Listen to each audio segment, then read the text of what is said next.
Okay, just setting up the live stream now. I'm going to share this to my pages on Facebook and we'll get going shortly. We'll wait for some people to come in. I'm going to be keeping an eye on the chat on my phone. So if you've got something to say, a question or comment, anything like that, let me mute my computer because I don't hear myself talking.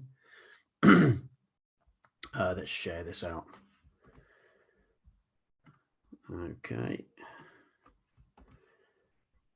Sharing, posting to Facebook.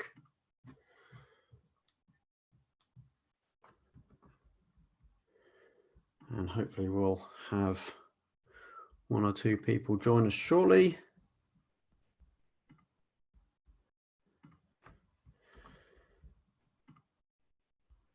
Awesome. Okay, let's see if we can keep an eye on the chat.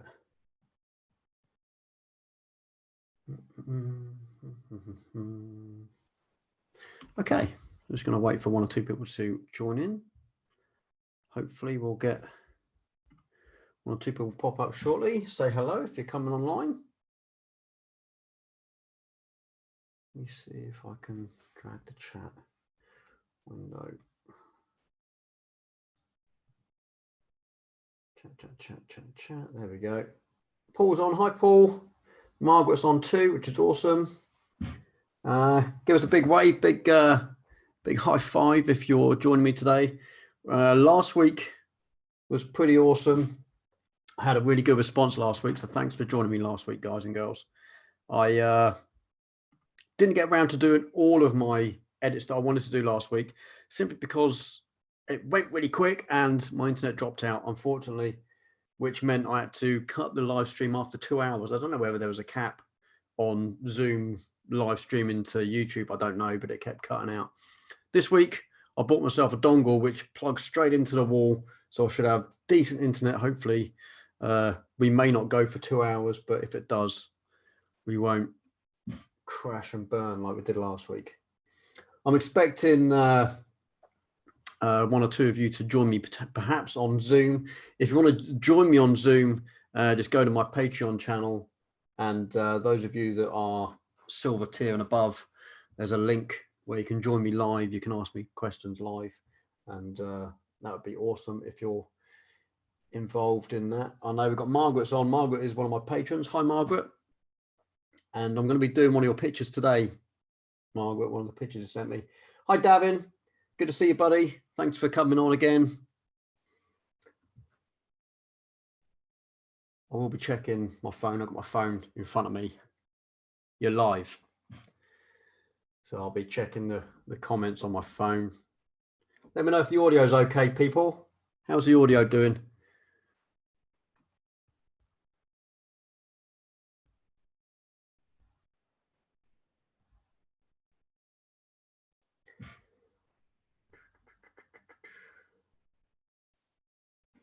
Is the audio okay? Anybody? Zoom is open to people who are patrons, Paul. If you go over to my Patreon channel, I'll share a link. Let me share my screen. I'll show you the link. Those patrons that are silver tier and above. Hi, David. We'll get a link. You can join me. 10 out of 10. Thanks, David. All good audio. Brilliant, Margaret. Okay. Yeah, those that are on my Patreon channel, the patrons of mine who are silver tier and above, get a link, can join me live via Zoom. You'll get a link on there.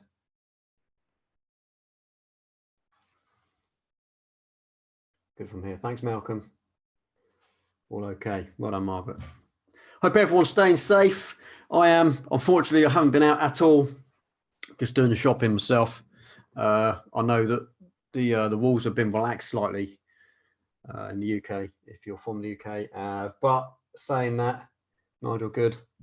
Saying that, being the missus is pregnant, about to drop in a 6 weeks or so.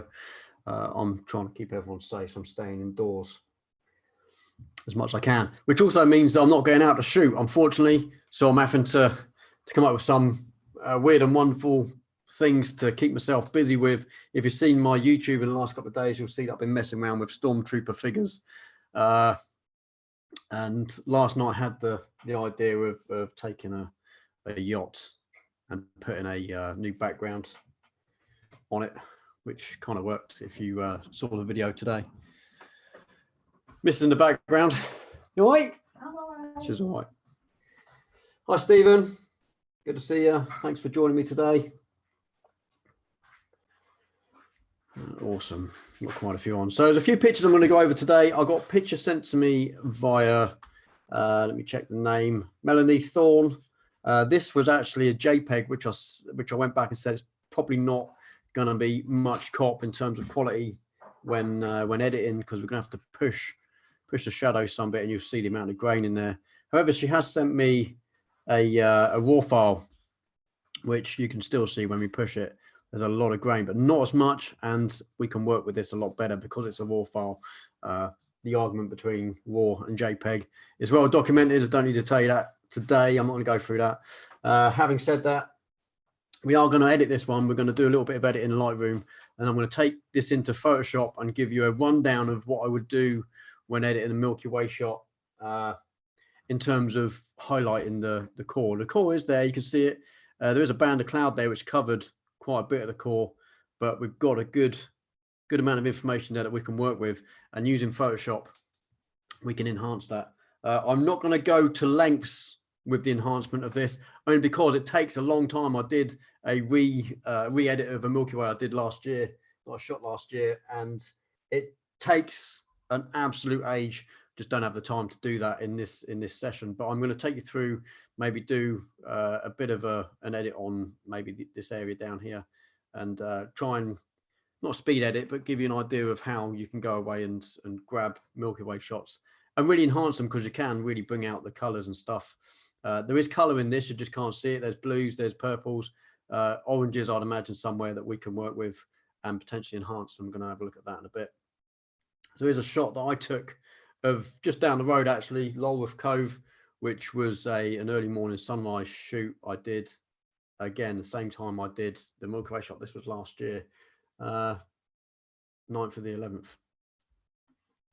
And then we're going to look at this picture, which was sent to me by Scott. This is Margaret. We're going to look at this one today, Margaret. I know you sent it to me a while ago. I'm going to look at this one. Composition is actually is quite simplistic. It's got a very minimalist look, but we can do some bits and pieces to enhance. I'd like to have seen a little bit more of the mill, Marge. If you'd shot a little bit more kind of that way, I'd like to have seen a little bit more of that. Having said that, we can work with this. There's a lot of color in this image that we can pull out, and pretty much the Lightroom edit will do that for us. And then I've got a couple of images that I wanted to look at last week. I didn't get a chance, and we're going to go through. This is one that I've edited before. I'm going to give this one a similar kind of look as that. Obviously, last week we looked at a couple of images of Miss Nancy, but we're going to go through that again. And I've got a shot that I took quite some time ago, 2017. Bear in mind, this was mid-November, and that walk was freezing.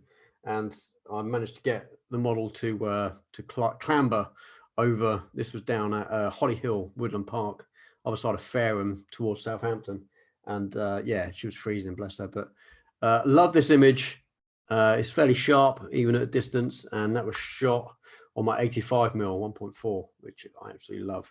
And then I've got these images sent to me via Paul that we looked at last week, but I only had the JPEGs last week. But bless him, he popped round with a little USB stick, which I need to give back to you, Paul. I'll get it back to you at some point. We've got these images, and we're going to do a HDR sort of edit in Lightroom. And actually, I'm going to show you why you probably don't need to do an HDR edit with these images, because this last image has actually got more information in it than you probably realize, Paul. And I've actually already done an edit of this single image, which I think has actually worked out a lot better than doing a HDR version of all 7 images. But I'm going to show you how to do a HDR. Last week we did a panorama. This week we'll do HDR in Lightroom, show you how easy it is to merge these images together. And let's just check the feed. And yeah, so give you an idea of what you can do potentially if you've got cameras that maybe a crop sensor camera, maybe slightly older, that hasn't got a very good dynamic range.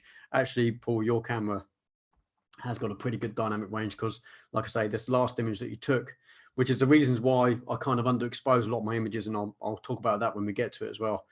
This one image at the end here has got more information in it than you'd probably get from this, because like I said last week, you'd shoot for the highlights. And even at this time of day, which I think was, well, this says, I don't know whether your time's off on your camera. This says it's in at 3 o'clock in the morning. However, I don't think it's probably accurate, but given that you've shot for the highlights, which is the sky is nicely exposed, this image would be perfect to use just by itself. And I'll show you that. I've actually done an edit already. Let's have a look at the feed. Cool. And like I say, I'll go through these images. If you do, or if you would like to join me on Zoom at D500, I'm sorry, Paul, I'm not really au fait with Nikon, however you want to pronounce it. I don't know what the D500 is. Is that a crop sensor? Is that a full sensor? I'm assuming that that's a pretty good sensor you got on there. So I don't know. I'm just assuming it's a full sensor. It may not be, maybe crop. I don't know. Let me know, mate. But like I say, there is enough. It's probably UK time. Oh, right. Yeah, that makes sense. Yeah. So if you're San Francisco, that would be, you know, what's it, 8 hours behind. That's probably, yeah, dusk. So yeah, I mean, there's, hi Ian, nice to see you, buddy. There, like I say, there's one last image has probably for me got the most information, and I would probably have used that one if you only had the one image. Shoot for the sky. The foreground being dark doesn't matter, because if I pull up the shadows or the thing, you can get enough information back just by doing that. Anyway, let's get back to it. Like I say, if you're interested in joining me live on Zoom, you want to ask questions live, you can talk to me, speak to me, be live on Zoom, head over to my Patreon, sign up as a silver member or above. That would be awesome. And in the post, one of the most recent posts, you'll find a link to the Zoom meeting, and you can just join straight in, and I'll add you. Let's have a look back there, because I'm expecting Jed. Jed was with me last week. CMOS sensor. Okay, so we're thinking it's a crop sensor, but still, Paul, that's a really good image, and you've exposed right on that last one there. So yes, I'm expecting Jed at some point. He's racing home from work. He's going to probably join in at some point. Hi, Chaz. Good to see you, buddy. And we'll yeah, let's share screen back to Lightroom, and we're going to get cracking with this one, because this would probably normally take a long time. I'm not going to edit to the degree that I would normally edit a Milky Way, but I'm going to show you how to get the best out of the image. And the biggest problem you have with Milky Way, quite obviously, is you have to shoot high ISO. There's no way around it. To keep your shutter speed at a audio is great. Thanks, Chaz. Hi, Steve. Good to have you back, buddy. What am I looking at there? Probably, yeah, crop sensor. Yeah. Yeah, so 25-second exposure at f4.2. I'm assuming your aperture is on auto there. ISO 3200. Yeah, 11 millimeters. You could probably have extend that. You got the 500 rule when you're shooting Milky Way, so you divide 500 by your focal length. So you could probably have shot a little bit longer, gone maybe to 35, 40 seconds, and dropped your ISO maybe a stop, potentially. Having said that, you still need to shoot quite high ISO when you're shooting Milky Way, and the problem with that is obviously you get a lot of noise. Thankfully, Lightroom and Photoshop have good noise reduction, and we're gonna use that today. What I would suggest when you're shooting Milky Way is do 2 exposures. One exposure for the sky, so this would be your 25-second exposure for the Milky Way in the sky, and then maybe do a couple of minute exposure and get the foreground exposed for correctly, or at least a little bit better than it is, because we're gonna edit this for the Milky Way today. I've shot Milky Way a few times, and I always take a separate exposure for the foreground and then merge them in Photoshop later. but you've done a good job here, Melanie. This is actually a really good image. Even though you've got quite a bit of cloud, it's quite a bit of light in the sky there. It's probably Bournemouth down the coast is leaking a little bit of light in. And at 25 seconds, you're going to get a bit of light if you're pointing towards any kind of city, really. Thanks, Chaz. Yeah, newborn will be with me in about 6 weeks, give or take. We may be induced slightly earlier. First thing I'm going to do is get the horizon straight. So I'm going to not use that because that is not what I was expecting to use. Angle, that's what I want. Angle. So about there. You could come down and use the level. We'll do a fairly good job. It's done pretty much exactly the same thing as what I've done there. So we've now got a level horizon, give or take. And we're going to come back up to our global adjustments. Now, I've already moved the exposure up slightly. So we have to bear in mind that we're going to be working on the sky with this. I'm not too worried about the foreground, because if I push the exposure to get any kind of decent exposure on the foreground, look at the noise. We're not going to reduce that enough to get any decent detail back. If we do noise reduction at this level, we're just going to get a plastic green grassy look. So I'm not too worried about working with this and the foreground at the moment. We're just going to be looking at how we're affecting the sky or just the Milky Way.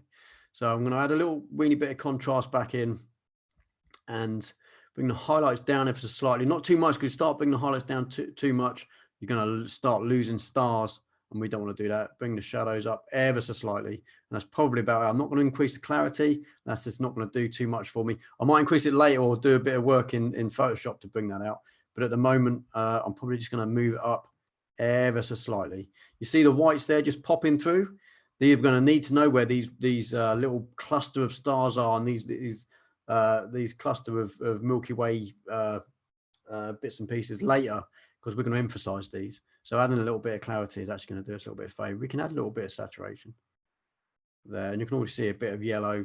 There's some blues up here. See the blues there, some purples on the outside.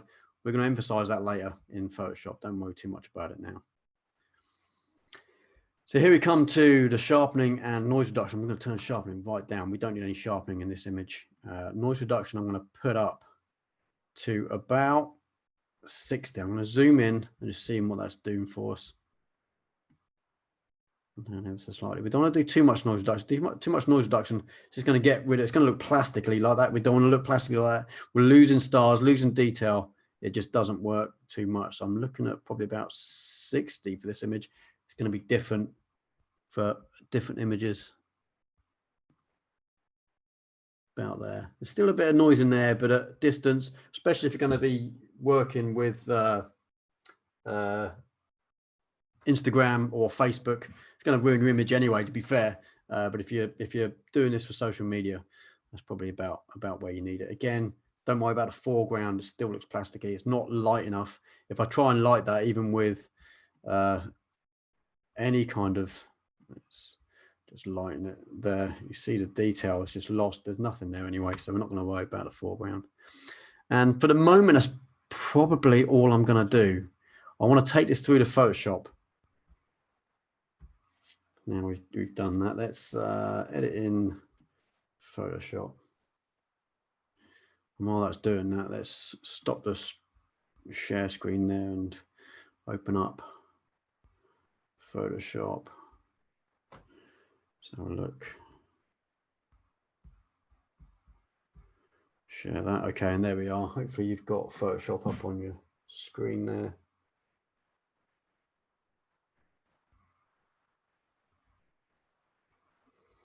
Trying to find my feed. Let's have a look. Well, if I stop every now and again, it's because I'm reading the comments and I've lost the comments for some reason. Where's my comments?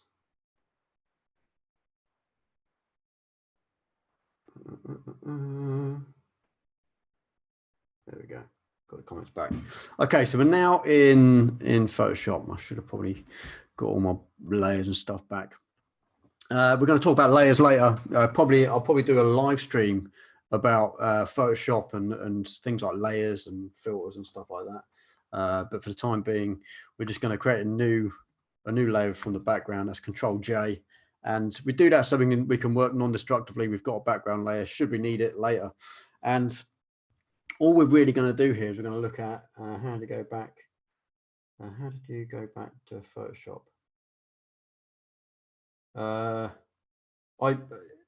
In Lightroom, if you right click on an image, you can go right click, edit, and then if you have Photoshop with your Lightroom, it should just be there and it will send it to Photoshop, Margaret. So what we're going to do is look at emphasizing. If we zoom in to the Milky Way and we've got the core, give or take here, it's we've lost a bit of detail because we've had to use quite a bit of noise reduction. Let's have a look. But what we're going to do is we're going to emphasize these light areas and dark areas. And the way I'm going to do that is with dodge and burning. And I'm not going to do this to the degree I would do my own pictures because it takes hours. It really does take a long time. But what I am going to do is add a new layer above these because I'm going to work on a layer above, which means it's non-destructive. And so you can see what I'm doing, because you could just work on that layer with transparency. I'm actually going to add or fill that with 50% gray. So with 50% gray in there, which didn't work. Let me try that again. That's fill and 50% gray, normal, preserve transparency, turn it off because I'm an idiot. And then we're going to change the blend mode to overlay. Now what that's going to do is, because it's 50% gray, it's neither light nor dark, so it goes transparent. But if I take a brush and use white, for instance, at 100%, I can then, and you'll see the little dot just there, I can then add light areas. And if I go black, I can add dark areas. But it doesn't, you can see the stars coming through the background. It's not actually on the layer itself, it's above the layer. It's one way of dodging and burning. There are many ways of dodging and burning. This is just one way of doing it. And it's a way I use all the time. Says the D50 is one of the best crop sensors Nikon available at the moment. Worth checking out. Okay, mate. Yeah, that's cool. Like I say, that image that we're going to come to later is pretty awesome. Moved on a bit since my Lightroom 2 and Photoshop CS3. Yeah, I remember CS3 and I remember CS2. With dodging and burn, obviously, we're not going to be painting on harsh like this. We're actually going to turn the fill right down. Now, the difference between fill and opacity, if I quickly go over this now, if I put 50% opacity in there and paint, holding down and keep painting, it's going to be one level of opacity, right? Let me turn this back up to 100 and put 50% in the flow. If I hold down and start painting and then paint over, it's not doing what I expected it's going to do. Let me turn that right down, say 10%. Okay, so once I start painting, if I go back over an area, it gets darker. That area gets darker. So it's like an actual paintbrush. And this is what I tend to use. I tend to use flow rather than opacity when working in this kind of environment, because if I start painting one little area, I tend to go really low. I did, Ian, yeah, filled 50% gray. So if I go down to somewhere around 2% and start painting there, I can move on. But when I start going back over the same area, it just keeps getting darker. You won't do that with opacity. Opacity would just stay at the same opacity no matter where you paint. Hopefully that makes some kind of sense. So let's get rid of those for a minute. And staying at 2%, I'm going to change my brush to white there. And I've done that by hitting the X. X will toggle the foreground and background color. If you don't have the white and black there, hit D. D will go back to default, which puts black in the front if that's your default. And hit an X to go back to the white. All I'm going to do with quite a small brush, and I'm just using move that over, just using a small soft round brush, is the areas that are white, I'm just going to add a little bit more white. And you can see all around here, there is white parts all around there. And there, I'm just at 2%, try not doing fill with grey and do same. Try not doing fill with grey. Yeah, Ian, the only reason why I've done it with fill, normally I do it on a transparent layer, and it makes it a lot easier because I can just use the eraser brush. I'm doing that so that when when you see this in a minute, you can actually see what I've done in the area there, and I can see where I've done. That's the only reason why I'm using that as an example. Normally, I'll just use a transparent layer and do the same as what I'm doing now. But at the moment, I'm just literally with 2% flow going over areas that are light, and you can go even smaller and get some hard edges. It's a soft round brush, but with hard edges on there. Just changing the size of my brush every now and again.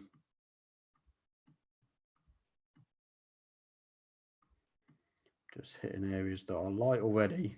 I'm just adding light in areas that are already light. And I'm only going to work on a certain little part of this. I'm not going to go over the whole of the Milky Way. It takes an age, guys.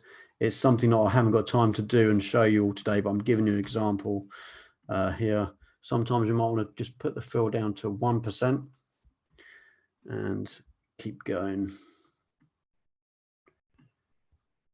And it doesn't look like I'm doing a whole lot, but in a second, I'm going to show you the before and after, or at least turn this layer off and show you what I've done. Just going over the areas that are already light or have white parts in them. Making my brush small every now and again, getting a little bit of harder edges here and there. And if I turn that off, you can see there's a fair difference. If I now come out a little bit, you can see areas that I've made there are quite hard and harsh. But what you can do is actually make the brush a bit bigger and just give those areas a bit of a larger pick of white, if you like.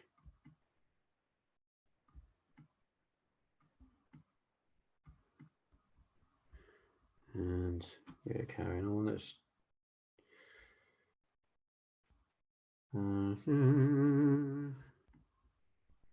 need some music or something. Okay, so there we've got now a bit more. Let's zoom out a little bit further, make the brush even slightly bigger. Let's give these areas a bit more. And this, ladies and gentlemen, if you didn't know, is how people make the Milky Way stand out in their pictures. Trust me, it's a bit of cheating, but you're just emphasizing the areas that are already light. You're just giving, there is more to the Milky Way a bit underneath the cloud cover there, which has got more of the galactic core, if you like, which you'd want to work on, similar to what we're doing now. But for the time being, we're just going to work on this one area. Make that a little bit bigger. Now what I'm going to do, I'm going to zoom back in. And on the same layer, I'm going to change my paintbrush to black. Make this smaller. And on the areas, zoomed in probably a little bit too far, on the areas around the inside of the white area, I'm giving it a little bit of darkness. So we're now adding depth to the Milky Way. And this is how some people get their Milky Way looking really deep and make it really small. This area down here is actually quite dark when you look at people's pictures. There's an actual like arm that sticks out from the Milky Way. If you look at any Milky Ways from down under in Australia, this is actually completely upside down the other way. They're upside down. Check the feed. So we're just adding a bit of depth to the Milky Way. And let's get a really small brush and give some of these edges a little bit more care and attention. Just keep going over them. The fill will just darken them. The more you go over them, the fill is just going to darken that up even more. We're still only at 1% fill, so we're doing it really slowly. Let's get these edges.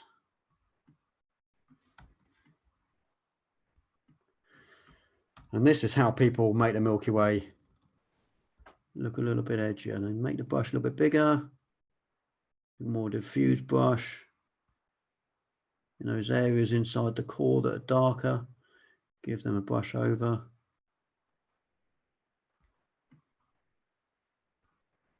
and just keep going a little bit further.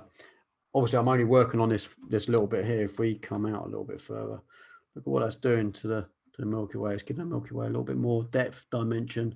We're going to add a little bit of color in a minute. We're going to emphasize some of the colors. We've got yellows down here. We've got blues up here. We've got purples over here. And we're going to just emphasize the Milky Way a little bit more. It's almost a shame that cloud cover's there, because the galactic core is kind of just down here. This must have been early on in the years, quite early in the year, or quite late last year, potentially. I don't know when Melanie took this picture. But that, if we turn the on and off, I mean, I've kind of overdone that a little bit, maybe overcooked the black, but we can always turn down the opacity if we think it's too much. And the before and after, that's how you get the Milky Way looking so dramatic. And that's how a lot of people, but like I say, it takes a long time, especially if we're going to go through the whole of the tail. Obviously this tail goes right over. Look, we've got some colors up there for in some clouds, but that will take ages. I've done that really quick. You want to be really intricate, especially around the edges, especially around the edges on the edge of the light compared to light in the dark areas. You want to be a little bit more intricate, get a smaller brush, really go into detail in and around some of the stars and bits and pieces. But that's pretty much how you do it. Adding color. Now there's a few ways to do this, and the quick and easy way that I tend to do this is add curves adjustment layers on top. You could clip this so it only affects the light and dark areas, but I want it to affect pretty much the whole image. So what I'm going to do is I'm going to change the colors in here to a nice blue color, and I'm going to invert the mask. So I'm going to hit Command I, that inverts it, and then get a brush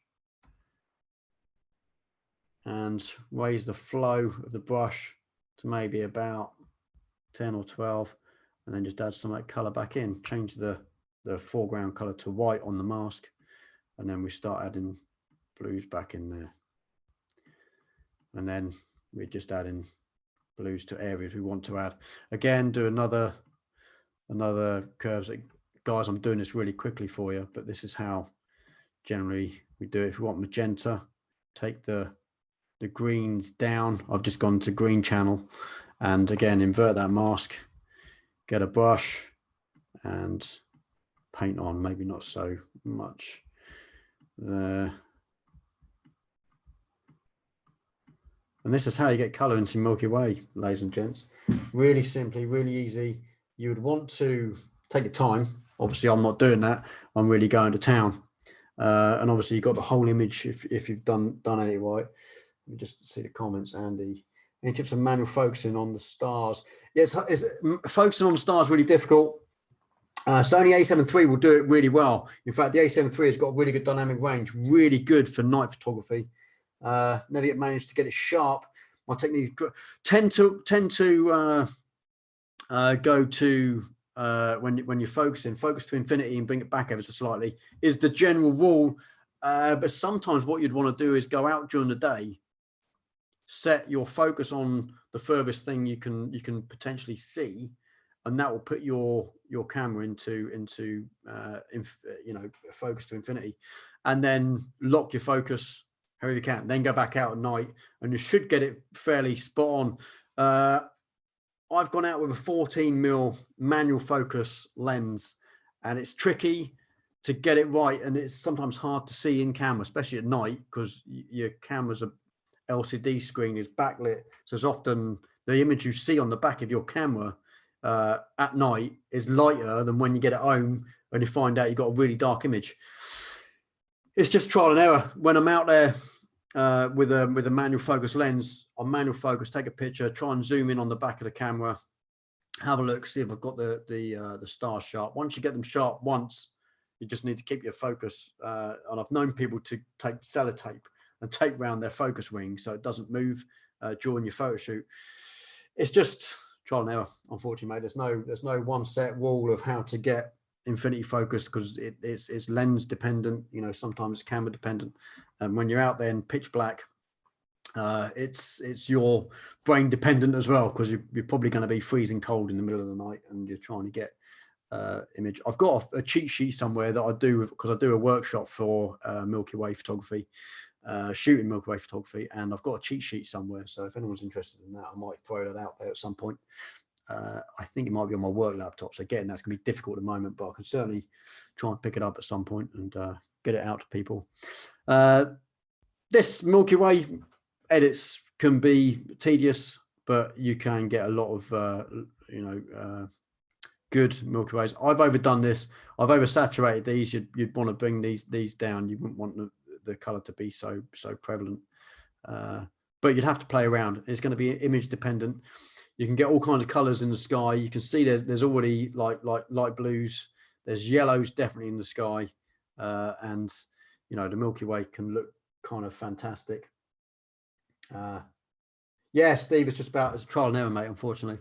But like I say, some people go out during the day, get infinity focus, and then I've seen them take their focus rings up. So when they go out at night, you're already set for focused infinity. It's just one of those things. So if you've got any masking tape, that's what it's for. But coming back to this picture, yeah, so you just want to take your time, edit it to the best you can. And these take hours, guys. I just don't have the time today to take hours to do this. I'm going to move on to the next image. Let's go back and have a look at Lightroom. Share that. Okay, so Lightroom. Let me actually, before I do anything, that's just paused. You guys are paused a second. Let's just save that. So that being, once you save that in Photoshop, you should see a copy of that pop up in Lightroom, and there it is at the end there. Let's pull that down to there, and that one down to there, so we can see the befores and afterwards. Screen has stopped sharing. Why is that stopped sharing? Because my Lightroom crashed. Crazy. Let's reopen Lightroom and don't send a crash report. Again, my laptop is working overtime. It is pretty much working its socks off at the moment. Live streaming, got all kinds of stuff going on. Okay, let's take that to there. Okay, let's see if I can share.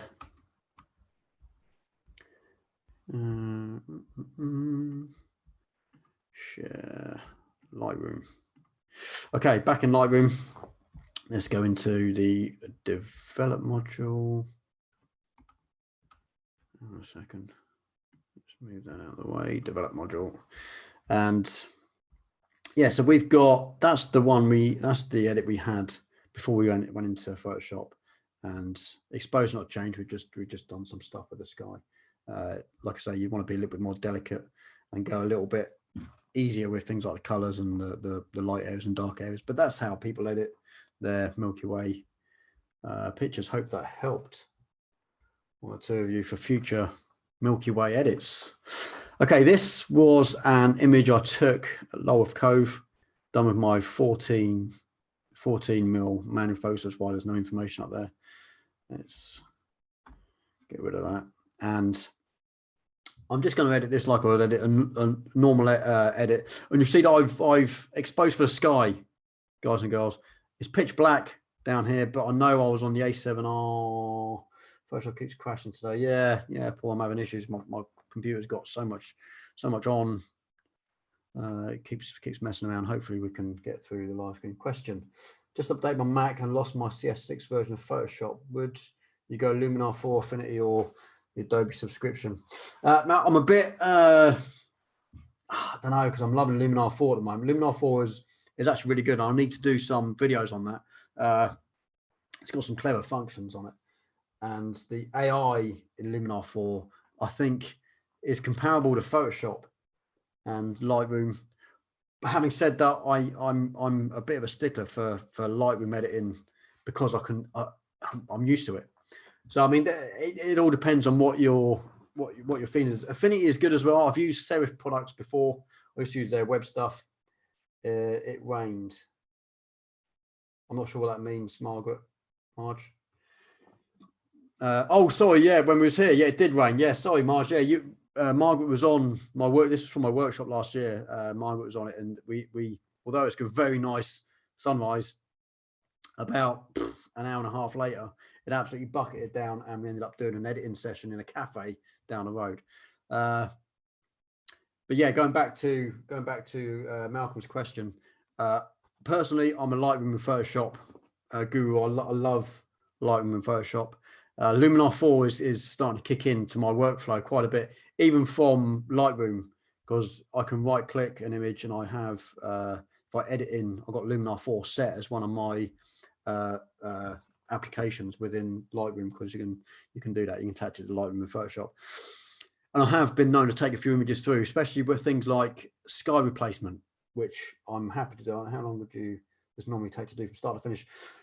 Chaz, what the Milky Way start to finish editing, probably a good two hours. The one I did recently, which is on my Facebook page, took me 2 hours to edit. Literally 2 hours to go in and edit. Affinity Photos is excellent. Photoshop alternative, yeah. Music is a subscription model. I use that. So I don't know. Yeah. So Affinity is sort of on the same level as Photoshop. It's a one-off price. I don't know whether you get the updates though, guys, from Affinity. I don't know whether you pay for updates. If you do get the updates as well, I mean that's a pretty awesome price. I think it's about 50 or 60 quid, whereas Photoshop and Lightroom combined, if you buy it in the package, is a tenner a month. So you're talking £120 a year, which obviously from a business point of view, I can sustain. But there's people out there that don't do photography as a business and don't get paid in photography. So something like Affinity as a standalone bit of kit is good. Luminar 4, I think I paid, I think it's about £100. I'm not overly certain. I can't remember. I bought it ages ago and didn't use it for a long time. And I bought Aurora with it as well. The HDR thing, I did a video the other day about HDR within the Aurora application that I don't really like. I don't think it's as good as Lightroom.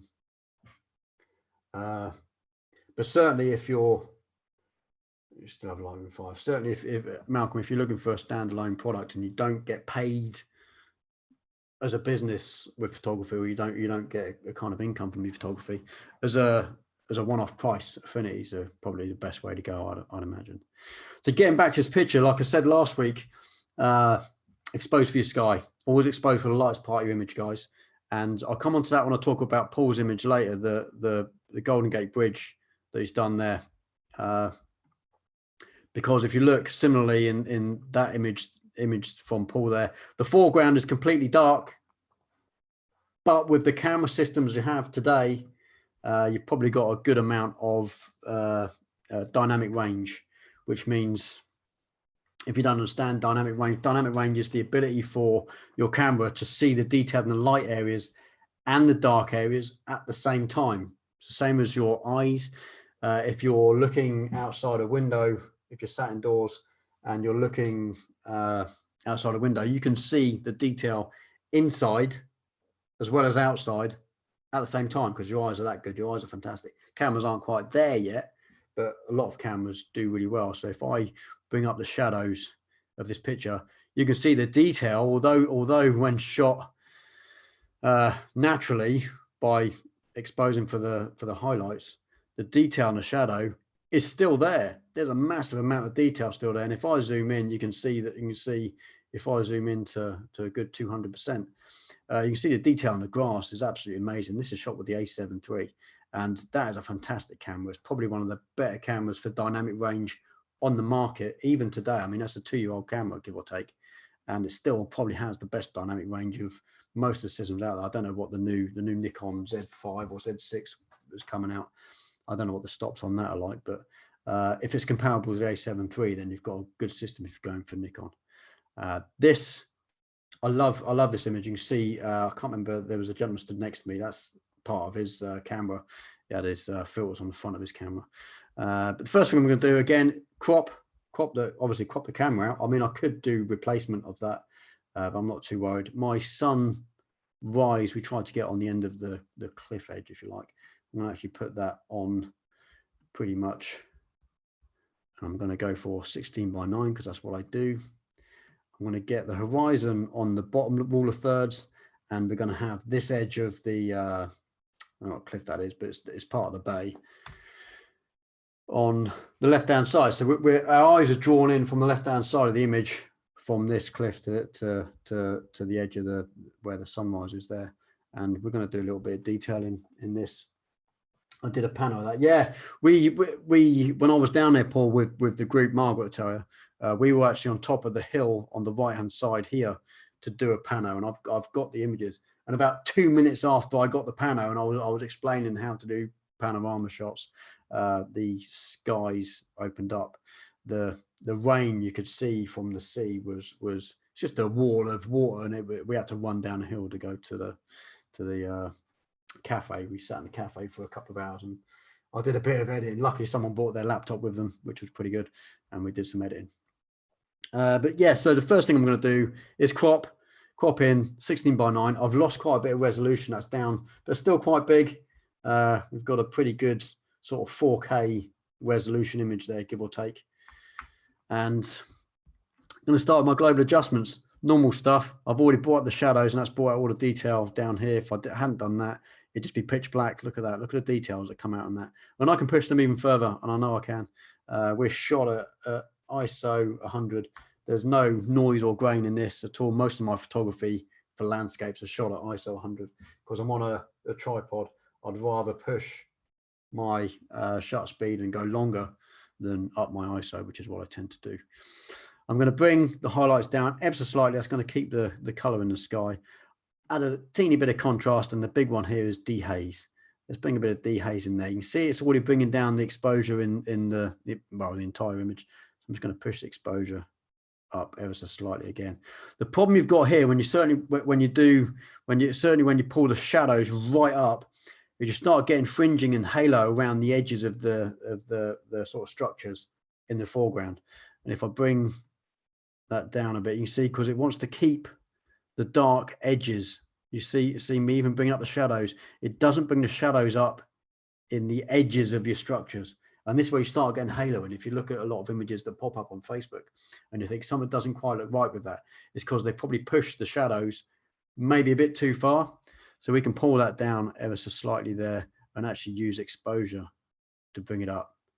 Does a little bit different. And I can bring this down in a bit. I'm not too worried about the highlights at the moment because I can just bring the highlights down like that. Not too far. Again, if I go too far, you see the dark edges around the edge there. And this, when people do this, highlights all the way down and shadows all the way up, you almost ruin the image. Look what that's doing to my image. And you'll start noticing this. You'll start seeing a white halo around the tops of structures. You can almost see it there. See the white halo around there? This is where people start ruining their images. So you need to just dial that back a bit, dial it back a bit. Keep the shadows down here. We can work with this hill and this hill independently when we do our local adjustments later. So don't worry too much about having, so I'm just checking the feed. Don't worry too much about bringing the shadows right up. It doesn't do you any favors. That HDR look that we used to really like in the noughties and the 2010 sort of time, it's not good. It's not good. Certainly if you start doing that and bring the clarity up, look what that's doing to your image. You've got the halo around there. This is what people do. I'm a big advocate of keeping your image looking realistic. I like having, you know, an image that's a lot of time I bring the clarity and texture down, even in landscapes. Having a good HDR type looking image, but subtle, not extravagant and silly and stupid and stuff. So let's just bring that down. We can work independently on local adjustments on these areas. I'm not too worried. And I can even bring down the highlights in the sky independently. So I can do that. And we've got luminosity masking. Don't forget, we can do that with our local adjustments. So we don't have to affect the foreground. I'll show you that again in a bit. I showed you that last week. My normal sort of edit is bring up the shadows to give it a slightly washed out look. It's just what I do. It's not for everyone. I've maybe gone a bit too far on that. That slightly washed out look is just something I do. I don't even know how to explain it. It's just something I do. Sharpening, I'm going to sharpen the image a bit, mask it so it's not affecting the sky. And if you want to see what your mask is doing for you, hold down the Option or Alt key and move the slider. The white areas are things that are being masked, things that are being affected, and the dark areas aren't. So what we want to do is get to a point where the sky isn't being affected very much. The edge of this, you see when we go to the edge, the white area around the edge of the hill is what's really being sharpened there. The mask is only really affecting the edge of that. And that's probably enough sharpening. I don't need to go too far. Don't need any noise reduction. My sharpening will probably come up ever so slightly. Enable chromatic aberration and enable profile corrections. Remove chromatic aberration. I'll use that, but at the end, like I explained last week, if you start turning it on now, it really grinds your Lightroom down, slows it down a lot, and you can test that yourself. So we'll do that. We'll do that later. A little bit of post crop vignette. I'm going to feather that a little bit more, bring the midpoint in towards the middle. If that makes sense. You can see that by hold down the Option Alt key. You can see what that's actually affecting. Probably not so much there, and not really a whole lot else we can do there. I'm going to start doing local adjustments. I'm going to start working with the sky. Obviously that's set for my exposure. Double click on effect. That brings everything, all the sliders back to 0. And we can then start doing our local adjustments. So this is going to be an adjustment just for the sky around the sun. So I'm going to bring the highlights down there. It's going to pop that sky with the yellows already. We can add a little bit more yellow, add a little bit of magenta, gives it a more orangey look. And I'm going to hit the luminosity mask because I don't want this to bleed in and affect the structure. Will be a structure or the cliff just there. And you can do that by holding down the Option or Alt key and move the range that way. Anything that's white is being affected. Anything that is black or dark is not being affected. So we can go right to the end there. And we know that the sea and the sky are being affected by this filter, but not a whole lot else. Now all we need to do is just bring that down ever so slightly. Bring exposure down and dehaze up. Add a bit of saturation. And already we've got a pop-in sky. Look at that. Probably nearer to what the sky looked like before we started doing any effects.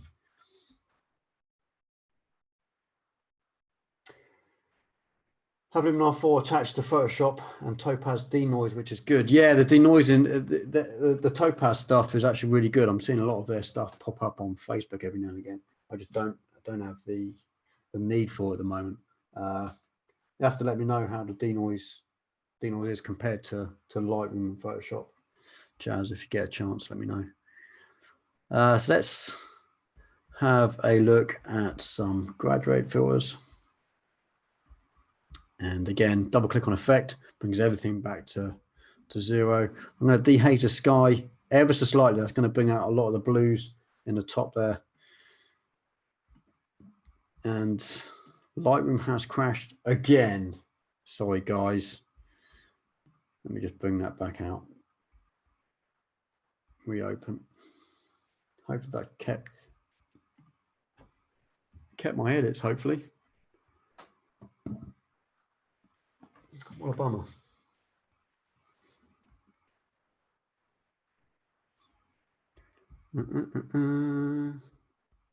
So I'm just reopening Lightroom. Give me a second. I'm really pushing I'll push my machine all the time, but when you're live streaming and doing lots of stuff through the same, did it keep my edit? It did. Okay. Let's, yep. Let me just reshare that.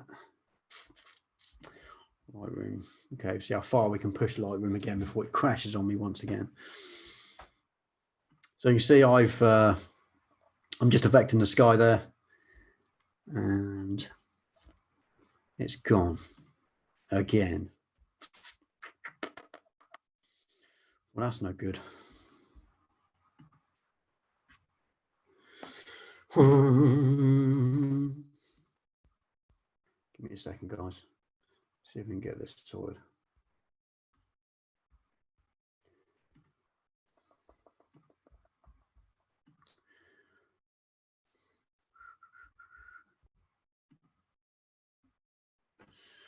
See how long it lasts. It's when I start sharing it again.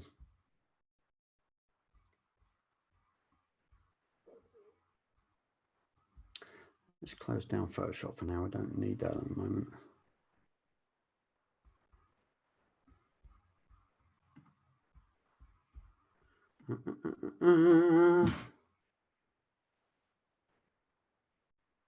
David Smith, I agree. Topaz noise is really good.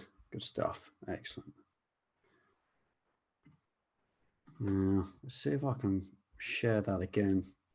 See how long it takes to knock it off. Okay, I'm not going to touch a thing for a second. See how long this lasts. I do have, well, I've closed down Photoshop, so we shouldn't. Let's close down Chrome as well. We don't need that.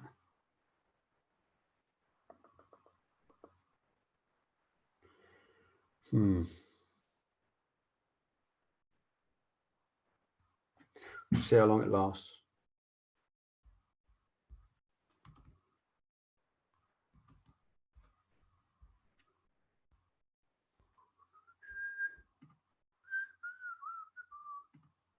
We good? I think we're good.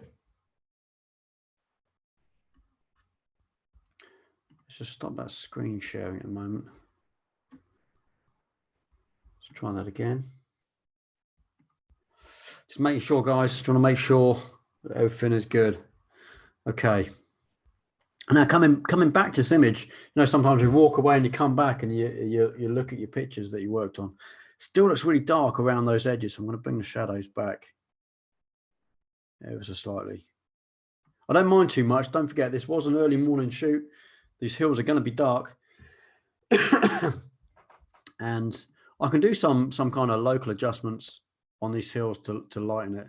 I'm going to push the exposure right up just to show you where I'm sort of adding a bit of light here and there.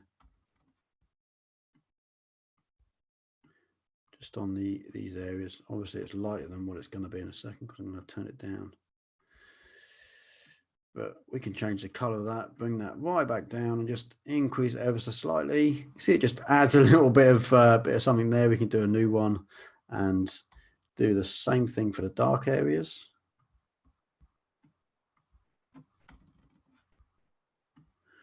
Bring it right down and just go a little bit lower with the exposure. If I show you before and after, so a little bit of dimension on the hills there. It's not a huge amount, but enough to give it a little bit of dimension. So we can work locally with these areas that are dark. You can do the same for the other side there as well. I'm going to add something I like to do with a lot of my pictures is just add a little bit of leading light up through the image. Let's just lighten that a little bit, give it a little bit of color, a little bit of magenta just to give it a bit of an orangey look. And it kind of draws you in from the bottom of the picture up through to the for me, what is the subject is the sunrise. So that's my very quick edit of this image. We pop the sky a little bit just with a little bit of dehaze, and the foreground is just raised a little bit of the shadows, and we've added a few little bits of interest here and there. And that's pretty much it for most of my edits. This kind of a standard edit. Wouldn't need to go into Photoshop with this image at all, to be fair. I'm going to use the same kind of edit on the next image, which is Margaret's image. And you can see there is a lot of color in the sky here. There's not a lot of color there, but we're going to add a little bit just to give it a bit of interest. A lot of this is in the foreground. Like I said, Marge, I'd like to have seen a little bit more of the mill. I'm assuming that's Hayling Island. Is that Hayling Island? Is that the mill on Hayling? I don't know.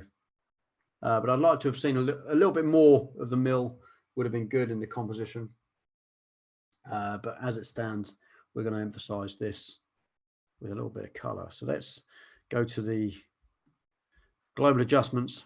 And this is quite a light image, although there's a lot of dark areas down here. It's shot for probably the sort of mid-tones. I may have gone a little bit underexposed in camera. Look at the colors there on the underexposed, and when you bring up the shadows, very blue in the shadows. Look at that, and we can organize that. We can change that in a bit. Very blue in the shadows, but you've still got a lot of detail there. It is a bit grainy. This is a JPEG image, and shot at ISO 20, so there should be a whole lot of noise. But I'm assuming, is that on a phone? 1.8 iPhone 7 Plus, dual camera, 3.99mm, 1.8. Okay, iPhone image, people. They're getting there. They're getting there. To be fair, I love my camera on my phone. It's pretty darn good. But for an image you're going to put potentially on social media, absolutely no problem. It wouldn't be something I'd do commercially. But so what I'm going to do here is I'm going to start bringing down the highlights a little bit. I'm going to change the color temperature globally ever so slightly. Just going to raise the temperature slightly, add a little bit of magenta, and not a huge amount else to do with the local adjustments. Give it a bit of dehaze. It's going to add a little bit of contrast anyway. Do we need any contrast? Probably not. And vibrancy is going to boost a little bit. Here again, my normal S curve. Bring up the shadows. S curve there. Yes. I should tell you guys that you're seeing me about 15 seconds after I'm talking. So Marge is saying yes. I don't quite know what you're saying yes to. I'm sorry. I'm way ahead of you on the actual live. Unfortunately, I don't know what the yes means. You might have to explain. What I am going to do is potentially, we can do this in the tonal curve. So if I go into the blues in the tonal curve, I want to bring the blues down in the shadows. So to do that, we just bring the shadows down that way. Look at the green coming into the image. Probably not too far, but I just want to take off the edge of the blues in the shadows, and that's the best way to do that. Maybe boost the blues in the highlights, maybe. Yeah, so as we boost the blues in the highlights, we kind of, let's get rid of this. Delete the control point, just right click, delete that. Ever so slightly, just bring a little bit more blues back into the highlights. So we've kind of reversed Langston. Sorry, yes, cool. That is Langston, I thought so. We've kind of brought the blues down in the shadows and increased the blues ever so slightly in the highlights. And we can actually use the split toning here as well, which would be quite good. So let's add a little bit of orange in the highlights there. Look at that, boost the orange. And in the shadows, we're going to add a little bit of yellows, greens, maybes. It's going to be trial and error depending on your image. We've lost the blues in the sky, but don't worry, I'm going to boost that down here. Let's saturate the blues. No, you know what we're going to do? We're going to do a graduated filter just there, and double click on effect, bring the blues back just there. You see, you're starting to get a bit of banding in the sky there. Let's have a look. And I've lost Lightroom again. What an absolute pain in the backside.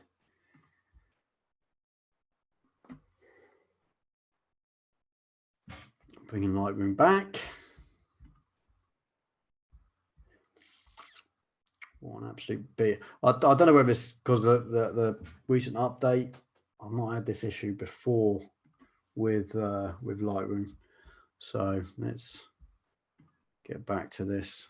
I'll show you the before and after in a second. Let's share the screen, Lightroom again, and we've got the blues back, but there is some banding in the sky there. You can see the banding there. What we can do with that is give this a good old texture beef there. So we've actually done a little bit of work to bring that, take away that banding just by bringing the texture, potentially clarity down as well. And let's have a look at the before and after. I like it. I think it's probably a bit too much foreground here. I like a little bit of the grass area there, very easy to use, adjust.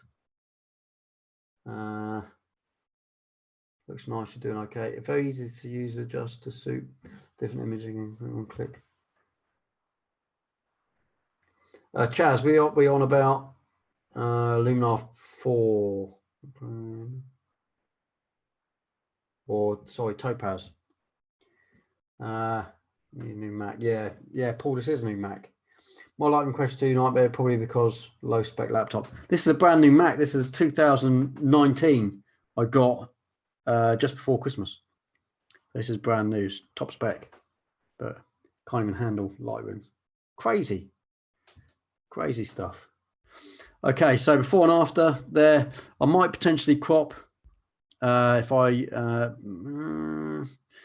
4:3 we're in, but if I go maybe something a little bit like that, maybe, and add a little bit of post crop vignette, keep the highlights there, feather a little bit.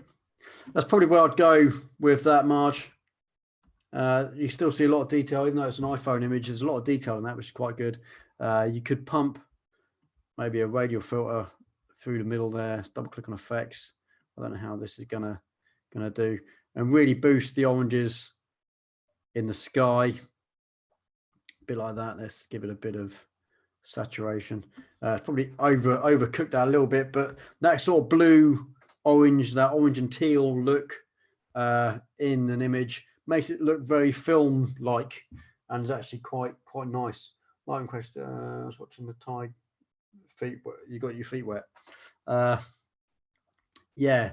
So for me, when you've got an image like this and you got a nice sunset, this would be a sunrise, I'd imagine. Is this sunrise, Marge? Yeah. Is it sunrise? Sunset? I'm thinking sunset. That's a sunset. No, that would be a sunrise. I'm trying to think in relation to where you're stood. So when you've got a nice sunrise or sunset and you've got this lovely band of orange across your horizon, I like to really saturate and bring those oranges out in an image against blues and teals. Gives it a very film look. For me, that's very, quite nice before and after.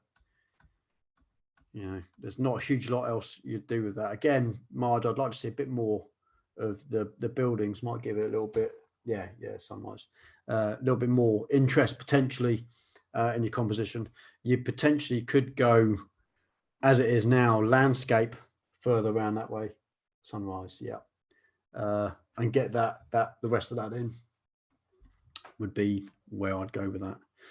So before I get onto the models images I've got down here, I actually want to come to Paul's images we've got over here. This is Golden Gate Bridge. Paul, you went there in September last year before, 18. I thought you went there more recently. I don't know why I'm thinking that. I know you've been at a couple of places recently. You're a jet set. I like to jump on planes and go places, which I actually really would like to do myself, but I can't, unfortunately. So I'm quite jealous. But these images are set out to be bracketed, so you've got detail in the shadows with the sort of light images and details in the highlights and the light areas in the dark image. It's the idea of bracketing your shot, so you could potentially, if you have 2018, nice. So you could potentially have Lightroom or Photoshop or another HDR bit of software, combine these images so that you keep the detail in the light areas and the dark areas. Like I said, if you're outside shooting a landscape and you're taking one composition, shoot for the highlights. So you shoot for your sky. So if you only had one image, this would be the image I would take. If you only had one composition and you just want to take one shot, this picture you see on screen now would be the picture I would take personally, because here you've exposed for the sky, You've got good detail in the lights and stuff like that. I like your little starbursty effects. But if you've got an older camera and you want to keep the detail in the dark areas, because with an older, potentially older camera, an older crop sensor camera, more specifically, you wouldn't see detail in these dark areas with an image like this. When I pull up the shadows like that, you see the detail start coming back because it's a fairly good. There's like hang on there, yeah, it's fairly good sensor. With an older camera, pulling up the shadows in one image like this, you will start getting grain, film, noise look, and there's not a huge amount of noise in there. To be fair, shot at 100 ISO, yep, good. And your option is to bracket your shot. So you take this shot, potentially 3. We've got 7 shots here, ranging from a really light shot, which means we've got the detail in the shadows, through to a shot here, if I take that back down, where you've got the detail in the highlights. That's the kind of idea of bracketing. If you've got an older camera system that can't keep the details in both the highlights and the shadows at the same time, then you would potentially bracket your shots. And you can do that even manually, like I think Paul did this manually. I don't know. Did you do it manually, Paul? You can get your camera you can set your camera up to shoot continuous for a certain amount of shots and take different exposures, which is what we have here. And in Lightroom and Photoshop, in Lightroom is even easier. If you hold down Shift and select all of those, you can right click, go to Photo Merge, HDR. And we're going to do that and see what we get. At the moment, I've got auto align on because you may potentially take these pictures handheld. And if you've done that, Lightroom would do a really good job of aligning your pictures.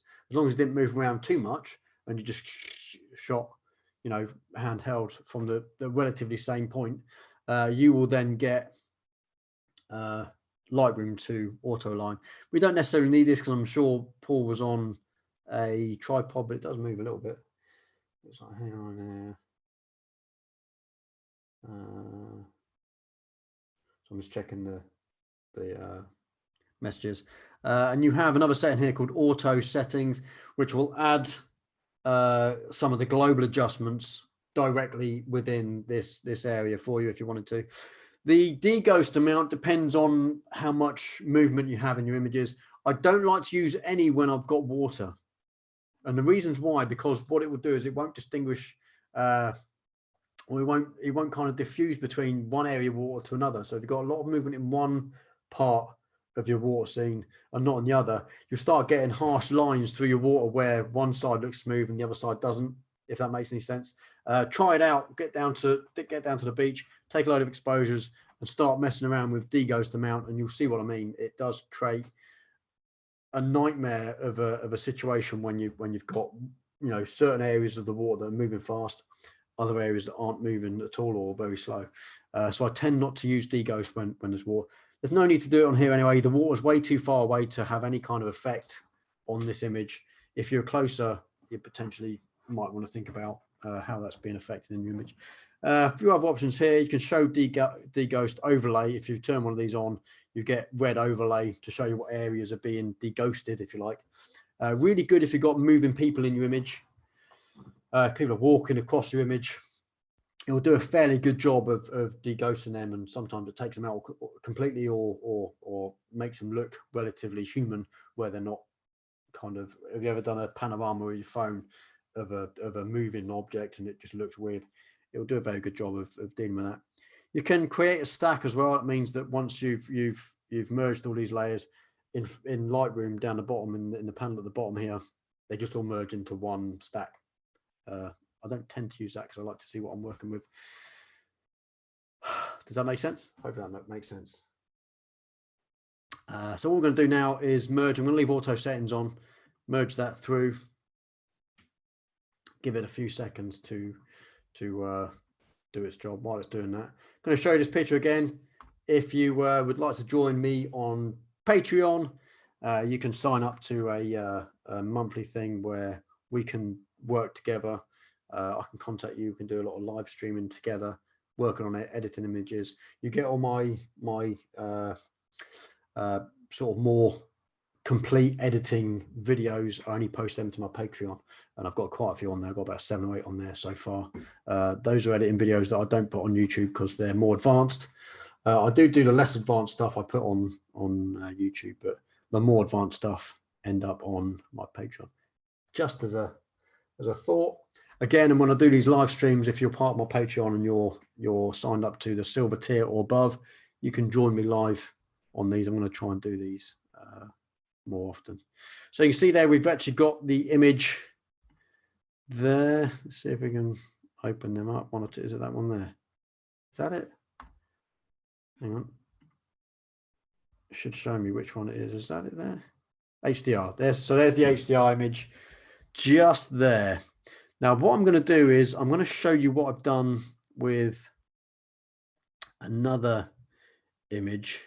Actually, I won't show you just yet. You can see it down there, but I'm not going to show you just yet. So I'm going to edit this image like I would have edited, and I did edit this single image, because I've done from this image here, I've actually edited this image already, just a single image, not a HDR version of it, just this one single image.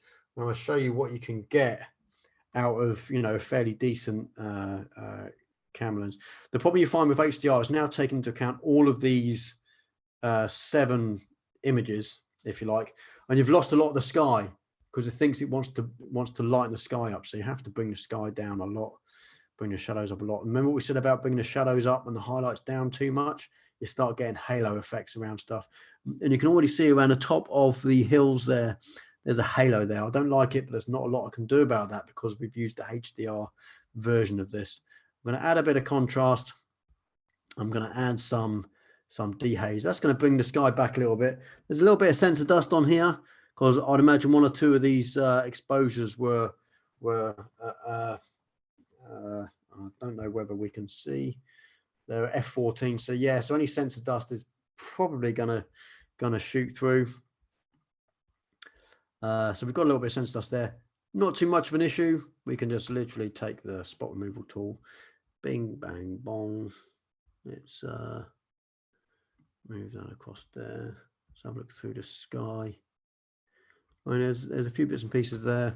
Paul's like me. Paul likes to change the lens a lot on location, which means you're gonna get sensor dust. Nothing you can do about it. Get your sensor clean every now and again, or clean it yourself. I tend to send my cameras in to London Cam Exchange, who are really good. They charge about £30 to £40 per sensor clean. If you've got lots of cameras like me, they may give you a good deal. So there's a few bits and pieces, but actually not too bad.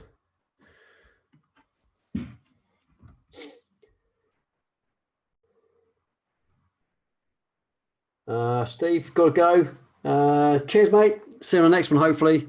Probably going to do this once or twice a month, give or take. So hopefully see you on another one soon. So now I'm going to go through my sort of general adjustments. Play around here with this. I'm going to bring a little bit of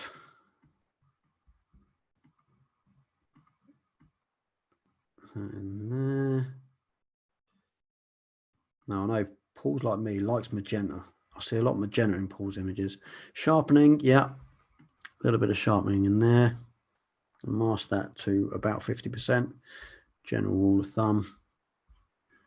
Let's enable that. So on the Nikon there, yeah. Post crop, feather that. And now we're going to start playing with the local adjustments. I'm doing this fairly fast just because I want to show you what I've done already. I'll bring the blues down. I'll highlight the blues a little bit more in the sky. Bit of magenta going there, a bit more blue in the sky there. And I'm going to mask it a little bit with luminance just to take it off the bridge ever so slightly. I don't need the blues in the bridge. And the sky there, double click effect. So this area in the sky there, there's actually there's quite a bit of mist in the air, and that one single light, I don't know whether the other one's working there, it might be kind of facing around the other way, but that one light on top there is actually light in the sky. So I'm actually going to give that a bit of a boost, because I like that idea that there's a light in the sky there. It's almost, you know, kind of ghost light. Both of mine are now filthy. Yeah, Paul, I've got 3 cameras, mate. A nightmare. It's an absolute nightmare. So I've just added a little bit more in the sky there, and gonna add another one there just for the bridge, give or take the bridge area. So double click on effect. I'm actually going to bring the whites down ever so slightly on the bridge and just increase the whole exposure a little bit. Let's bring the highlights down a bit. Just want to crunch out those lights and give that a bit more blue, just ever so slightly. Haven't done a whole lot. Let's show the before and after there. It just brings the eye more into the center of the image. And my crop, actually I'm going to crop in just a slightly. Let's give this a 16:9 look. Keep the sky, bring in from this side. So I now have the bridge on the lower rule of thirds, if you like. The tower of the bridge, is that a tower? I don't know. It's kind of in the middle of the image, but the other one is on the other rule of thirds. This is going to give you a feel of a flow being brought into the image. And for me, that's a nicer look. It's a nicer feel to the image. We've got the horizon's pretty straight, but obviously because we're on a, would you crop 16:9 and try and lose the tops of the trees left? As you've said that, Malcolm, I've just done it. Sorry, like I said, I'm a bit ahead of you on my live stream. I'm not going to lose all this because I like a little bit of foreground interest there. If I cropped in too far, if I come in to there potentially, you'd lose the trees above there, and you've then got that. But I don't think it's enough information for me, so I'm going to actually keep. Let's go back there. I'm actually going to keep that in. You could get rid of that with, I mean, I don't know if you can get rid of it with the spot removal tool. It might be a little bit difficult, but certainly going into Photoshop and getting rid of that. I like it being framed ever so slightly. There's a frame there that draws me in from left to right into this image. So for me, that's not distracting for me. And this down the bottom here gives it a frame, gives it a kind of feel of being brought into the image. I don't like too much this little bit there. Let's bring it up ever so slightly. So maybe something more like that. I'm not quite sure what I did with the other image, to be fair. I'll show you the other image in a second. But for me, that's probably where I'd leave that. The before and after is there. That's the before, and that's the after. Let me show you what I did with the other image. This one's a little bit more bluer. Bluer. Let Lightroom just take care of that for a second. I've actually highlighted a little bit more down the bottom here. Looking back at it now, I've probably gone a bit too far with the blues in this image. But I've done a lot more work in this one. I've actually messed around with the HSL stuff and done some more work in the split toning. Maybe this one for me now is a bit too bright. Let's bring that down ever so slightly. So this is what I got out of the one image, and it's crashed.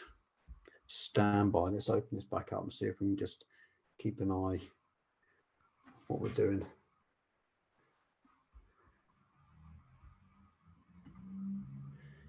It's sorry guys, done it again. Let's have a look. Let's get this library back open.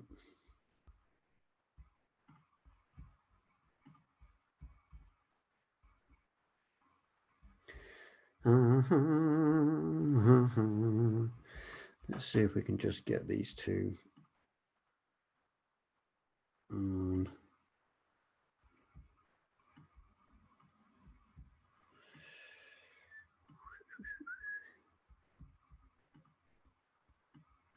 Sorry, give me a second. Won't be long.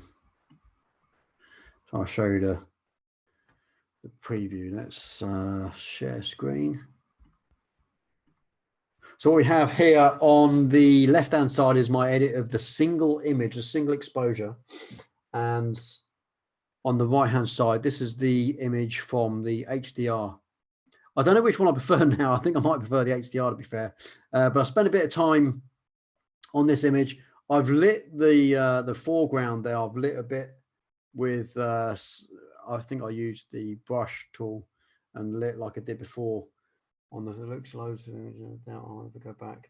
Took 1,000, believe it or not. It was a great trip. Yeah, I'm sure it would. I'd love to go myself, to be fair.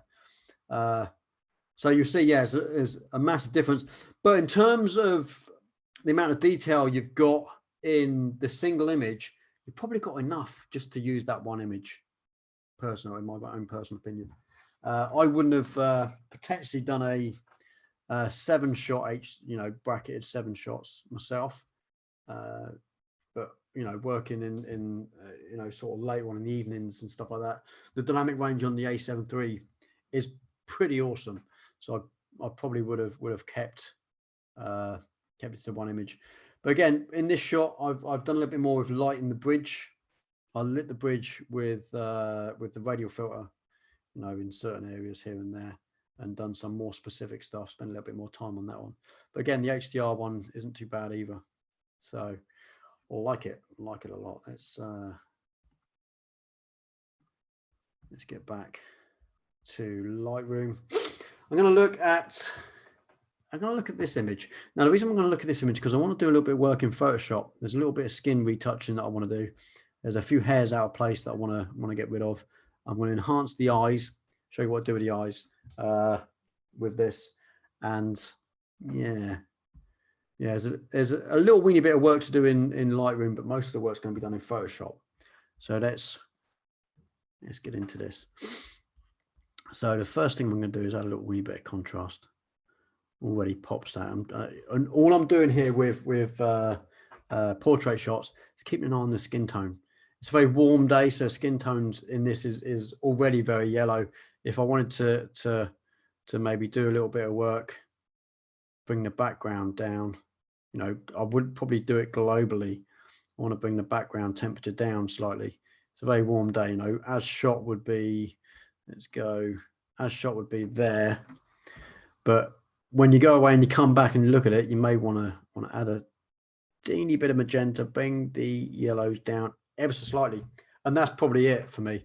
I wouldn't go too far. You got to remember when you're working with skin tones is it has to kind of match the scene. So if the scene is a very bright sunny day, and this is near towards getting on for golden hour, you have to show that in the image as well. You don't want to go too far. And there was a time when I shot weddings and my editing was very, very true to just, getting skin tone perfect. And the problem with that is I ended up having a lot of blue images because when you're shooting in sunlight, potentially natural light, you're going to get that kind of yellowy look on the skin, if you like, that really nice golden look. And when you start bringing that down to try and match a proper sort of skin tone, which is maybe there, you go away and come back and you'll see that the image is really blue, especially in black background. But we can work on color balance in Photoshop as well, and I'll do a bit of that later. My main interest here is to get into Photoshop and start looking at this. It's a headshot, so with full body shots like we did, I've done before, or with a shot like this, I wouldn't be looking at getting do skin retouches in a shot like that. It's just too far away. There's no detail in the skin to be seen anyway. But with a headshot, you've really got that really close look at the face. I've got a few blemishes here and there, and I'm probably going to do a little bit of work relighting the face slightly, just to kind of blend the skin back in.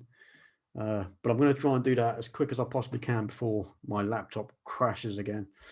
So let's do a slight bit of texture reduction, and let's just bring up the shadows slightly. There's not a whole lot of, massive amount I want to do here. We can sharpen the image in Lightroom. See the eyes pop there a little bit. mask that out ever so slightly. We can enable profile correction. So what I'm going to do now is right click, edit in Photoshop, and I'll wait for that to load in, and I'll reshare my screen to Photoshop. Give me a second.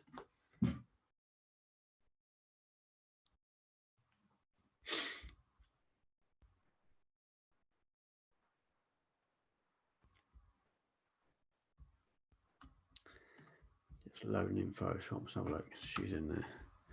Let's share screen and Photoshop. Miss Nancy. There we go. So we're now in Photoshop. Let's put that somewhere out of the way. And first thing I'm going to do, Control J, is copy the background layer. Again, it's something I do all the time, just so we can work non-destructively. If I completely ruin the image, I've got a copy of the background.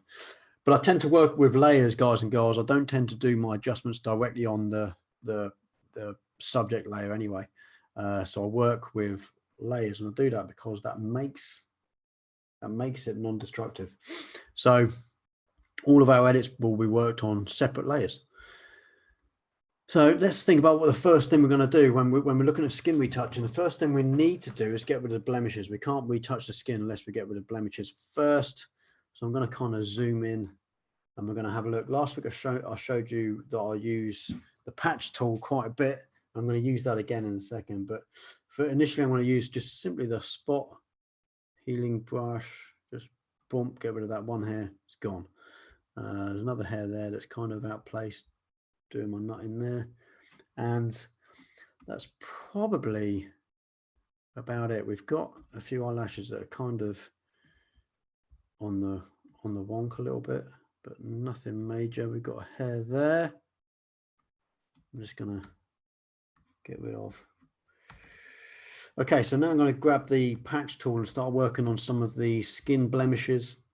Like I say, it's not a major problem when you work with a model that does quite good makeup anyway. It's just one of those things. Makeup, good makeup is going to save you a ton of time when you're working with a professional model and professional makeup artist. And I know that Miss Nancy does her own makeup pretty good. So there's only a few blemishes to get rid of where you're using flash. Unfortunately, flash is a bugger for bringing out every little dimple and nook and cranny in the skin, I'm afraid. So there's always potentially going to be some work to do, but you can't do the skin retouching without having done this process first. And I'm going to use the same process I used for the Milky Way dodging and burning. I'm going to try and edit the skin in the same way. And there's a few ways to do it, and that is just one of the ways. It's very effective. I'm going to show you that with a low fill brush on the skin is going to do some ones. We've got some areas like underneath the eyes that I want to just lighten up ever so slightly, and there's a few other areas that I just want to darken ever so slightly, and we can really work around the sort of area around the mouth, and we've got a few areas there. I don't want to get rid of things like natural wrinkles and stuff like that. You don't really want to get rid of natural wrinkles. These things around the mouth. If you've got any dimples, you don't really want to get rid of dimples. There's a few lines under the eyes that you might want to get rid of, but I like to keep them because it keeps the face looking natural. There are some photographers out there that will go to the kind of nth degree of getting rid of pretty much everything, and I don't tend to do that. You can go through all these areas with little bits of hair, but again, it's natural stuff. I don't want to get rid of too much of the natural bits because it will just make it unnatural. There's no two ways about it. You want to keep the skin looking as natural as you can. And if I show you the before and after, just on that one layer, a few bits, the hair there, there's a hair there that we just get rid of really easily. You could do that on another layer. I've just done it on that layer for now, but I wouldn't tend to do much on the arm, especially when you've got things like tattoos. Otherwise, you're going to be doing a lot of work. And again, every image is different. You might find a model that thing's different. The things I'm looking at here is I'm going to do a little bit of skin blending. I'm not going to do advanced stuff. I'm going to show you a really easy way of sorting out the skin in a way of dodging and burning. In essence, is what we did with the Milky Way, but we're going to do that on the skin to give it a little bit of extra dimension, take away some of the shadows under the eyes here and around here, and then we're going to emphasize the eyes, maybe do a little bit of emphasis on the lips. I might even add a little bit of color into the lips, show you how easy that is to do. It's not difficult. You don't, there are, like I say, with Photoshop, there are 10 ton, there's hundreds of ways of doing the same thing.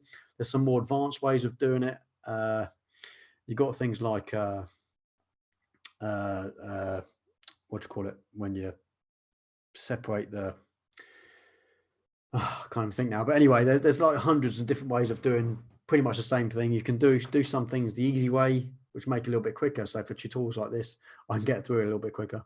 But there are some more advanced ways where, and I'll have a few videos that I need to post out on my Patreon. A few more advanced ways of doing frequency separation. That's it.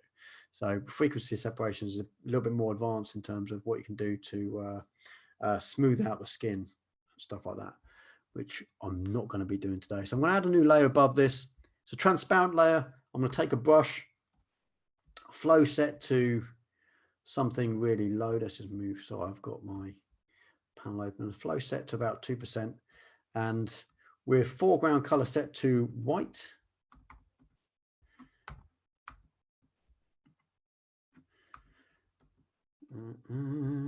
Cancel that. Cancel that. Foreground color set to white. We're actually going to work on a few of these areas that I just want to lighten up ever so slightly. Let's do flow down to 1%. And we've got a soft brush. Make sure it's a soft brush. Just lightening areas that I feel it's probably gone a bit too far there. I feel I just need to be lightened ever so slightly. And just under there.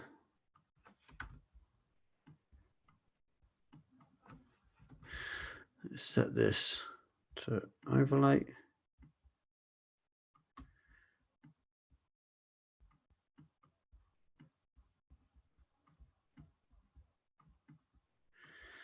And if I go quiet, it's because I'm trying to just concentrate a little bit. So if we turn that off and on, come out, see it's just adding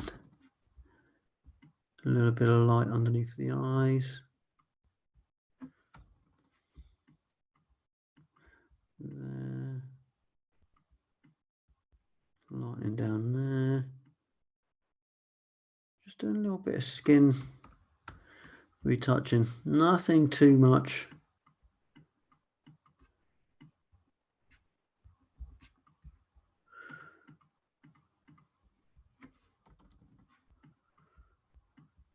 Just lightening areas ever so slightly. And you never would have known if I hadn't shown you. Never would have known. You can also go through and do the same thing to like the arms and stuff. I'm not going to worry about that today.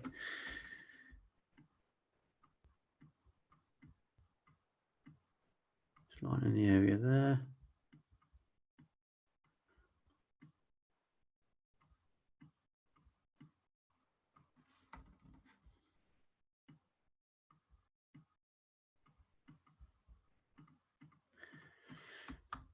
Zoom out. Never would have known.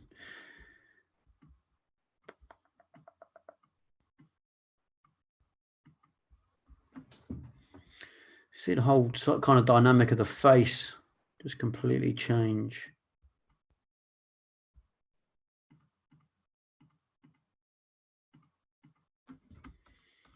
And that's kind of the idea. I haven't got time to go into like a massively detailed, advanced skin retouching, but if you need to kind of reshape the face with light, and again we can do darker areas as well. So we can change the brush now to black, and we can do areas that we want to add a little bit of more darkness to. We can almost reshape the nose.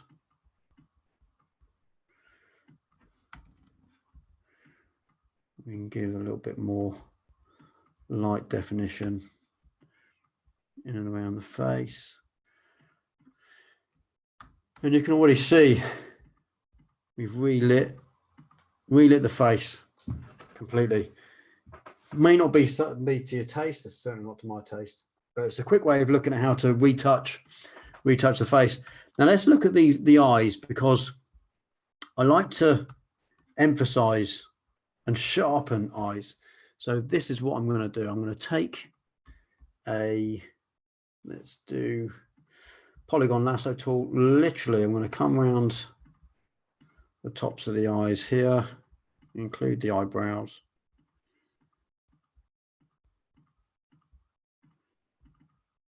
And I'm going to Control J, put that on its own layer, put it on I can stay underneath that, it's fine.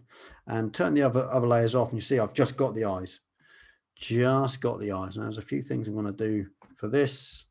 I'm going to lighten it ever so slightly. So I'm just going to use a curves adjustment layer. Now if I just move, I'm going to clip that to the just the eyes level, and you can see that's now only just affecting the eyes. And you can see what I'm going to do here. I'm actually going to take the eye exposure almost up. I'm going to invert by holding down Command, hitting the eye. That's now inverted. Get a brush with white as my foreground, and I'm going to light the areas that I want to light. So this is another way. Flow I'm going to put up to about 5%. So I'm going to light the areas, just the areas I want to light. That's going to include the whites of the eyes, just ever so slightly. Don't go overboard. I'll show you before and after. Subtle, but if I zoom out, it makes a huge difference. Let me zoom back in. There's a few things you can do here. Make your brush really small, and you can see almost there's almost white areas in the eyes themselves. Let's just emphasize that ever so slightly. I'm literally just dabbing almost on both sides. You can see the way the eye sort of has these little these like white light channels in them. And I'm not changing the color. I'm just adding whites to the areas. You can see I've got catch light in there from my light that I used. I'm actually going to lighten that a little bit, ever so slightly, a bit more in there. Zoom out and look at the eyes. Look at the difference. Turn them off. That was before and that was after. Ever so subtle, but I'll tell you what makes a huge amount of difference when you're working with faces. The eyes are the window to the soul, as they say. And when you're doing photography, you know that the focus is always on the eyes. So the next thing I'm going to do is same again. I'm going to add a new curves layer and bring down the exposure slightly. Clip it to that one layer to about, give or take, there. And again, invert the mask. And then on the areas that I now want to darken, I've now got a white brush, and I'm going to darken the areas. I'm going to darken the irises for a start, ever so slightly. And these outside bits of the eyes there, darken them ever so slightly. This is pretty basic stuff, but it's stuff I've been doing for a long time. I don't generally do this kind of editing for weddings. I can't edit every single image like this. It just takes way too long. And again, the little channels in the eyes there, just darken a few of them up a little bit. Now you can hear my trackpad. I'm literally just dabbing on these. And the before and after. So we darken areas here, darken there. Just gives the eyebrows a little bit of a boost. Not a huge amount. just a little bit.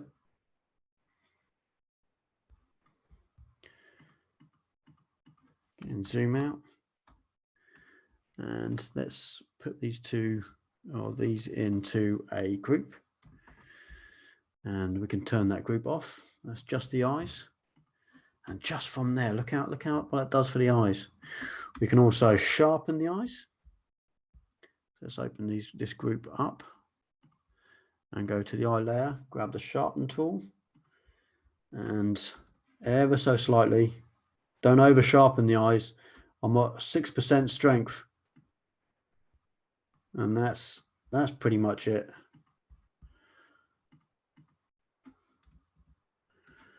And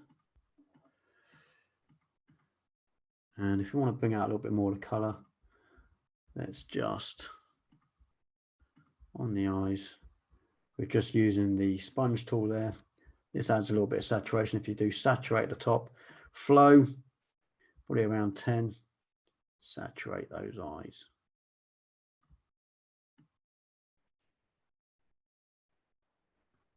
And that's it. My eyes, in most of my sort of close-up shots of like headshots, I'm always going to work on the eyes, and that's what it does for me.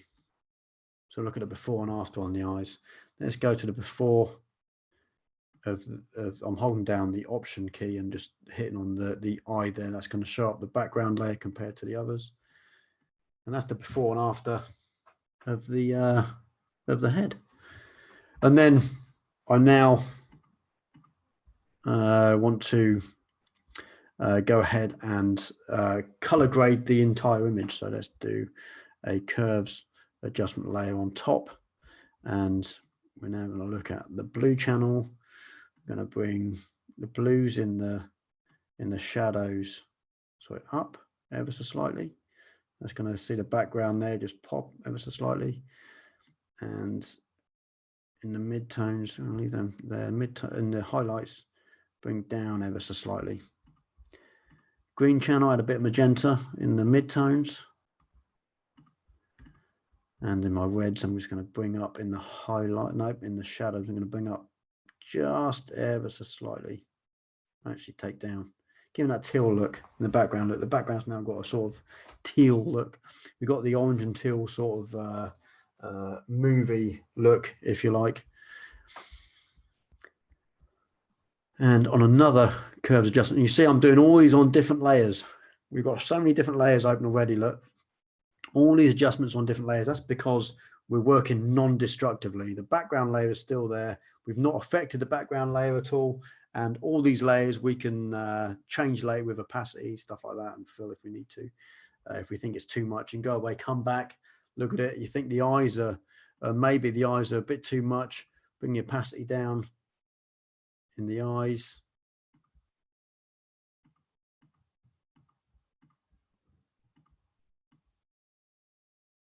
See there, the eyes maybe were a bit too much. That's 60% give or take. And now on this curves adjustment layer, we're going to look at sort of global lighting, if you like, lighting. There we go. Again, I'm going to hold down the command, hit I to invert the mask. So that turns it off. Get a brush with white as my foreground. It's a soft brush. And I'm just going to dab on areas. I want this to only affect, well, it is only affecting, if I wanted this to only affect the body or the head, I'd have to cut her out. I'm not going to do that with this at the moment. So I'm just going to lighten certain areas that I want to just add a little bit more light. And if you look, you can see it's only just, I'm on 5% flow. The hair, definitely. How do you add shadows a bit? Same way, I tend to add shadows. I'll use another curves adjustment area for shadows in a second. So let's light the hair a little bit there, hair there, hands in front, the whole face. I'm going to lighten a little bit. I'm going to dab over the eyes a few times because I like to lighten the eyes. And let's have a look at what that's doing for us.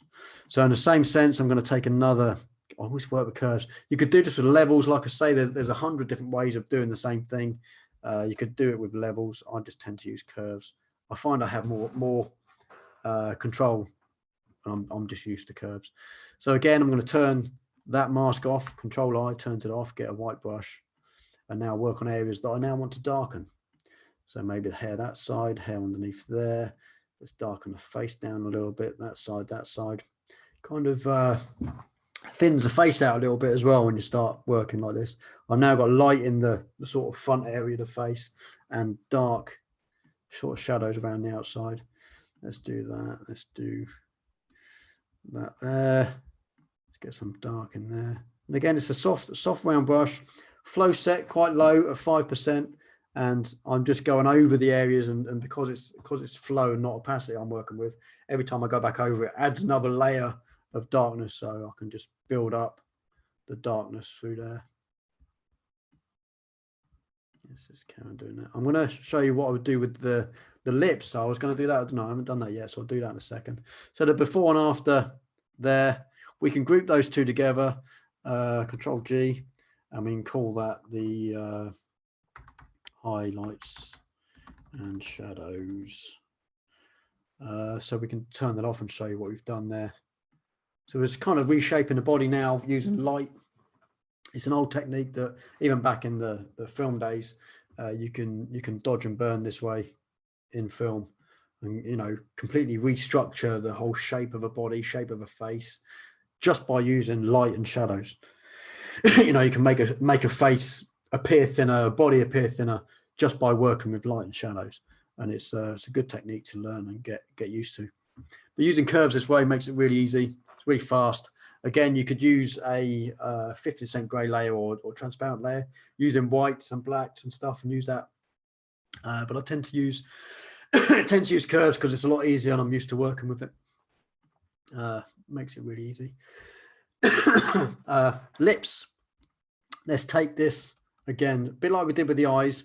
I'm gonna just take just outside the lips. Don't need to be inside or make a really you don't need to make a really delicate selection. I'm just going to Control J once I've got that and show you that on that layer all I've got is the lips, and we can change the color just by adding. Again, I'm going to use curves. So curves adjustment layer above that, clip it to that one layer. So whatever we do to this is only going to affect that layer. So look, I can lighten and darken it. And what I'm going to do is I'm going to darken it ever so slightly, because that kind of changes the color anyway. And you can see that it's affecting our entire selection. Don't worry, I'm going to turn the mask off and do what we did before by adding back in the areas I want. If I now go into the reds and bring the reds up, see what it's doing? If I bring the reds up in the midtones, I can bring the reds up in the shadows and completely change the color of the lips. Again, guys, this is a really easy way of doing this. Let me turn off. Control I is going to turn off the mask. Grab a brush. Again, with a fairly low flow, I'm just going to paint over the lips. And all that's going to do is add back in what we just did in the areas I want. So I'm working non-destructively, and that's the kind of essence of this. Work non-destructively as best you can.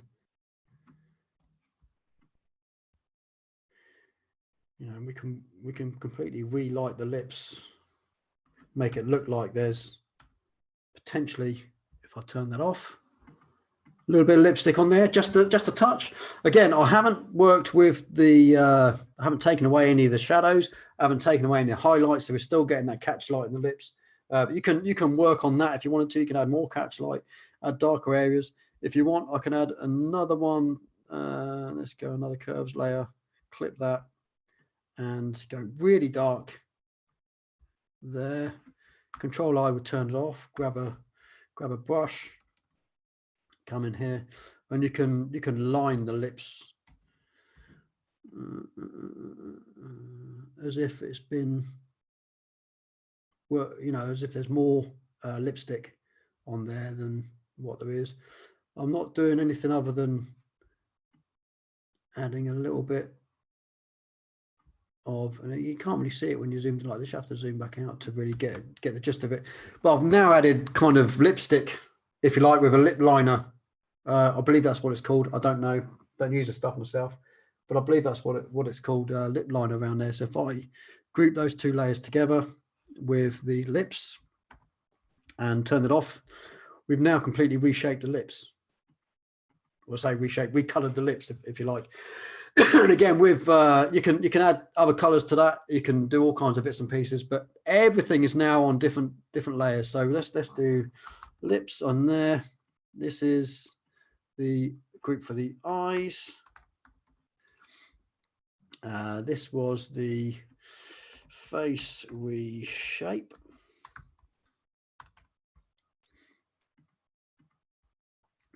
Global color, and highlights and shadows. That's original background.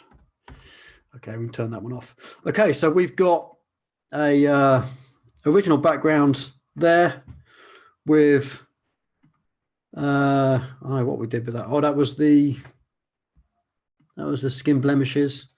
So let's do blemishes. I think I spelled that right. And then we can turn the lips on. We can turn the eyes on. Face reshape, global color, highlights and shadows. And there's actually quite a few layers there if you look through there. But we've worked really quickly on an image that you've reshaped the face, then you've reshaped the body, you've globally retouched the whole thing. I'd probably give this a bit of a vignette next. So to do that, what I would tend to do is add a solid color adjustment layer. Black's fine. Let's zoom out just slightly, grab the elliptical tool somewhere inside there. Try and keep it so you're kind of around there. Select a mask, give this a feather bump, and if you go over to the mask, hit the backstroke or delete key, and you've automatically got a feathered vignette, if you like. And all we need to do with this, you can play around with the blend mode. Sometimes overlay is a good one. Doesn't really work with the skin down there. Look, soft light potentially will work better because of the skin tones. And then just turn down the opacity. Turn it right down and just sort of bring it in ever so slightly. And you have a vignette.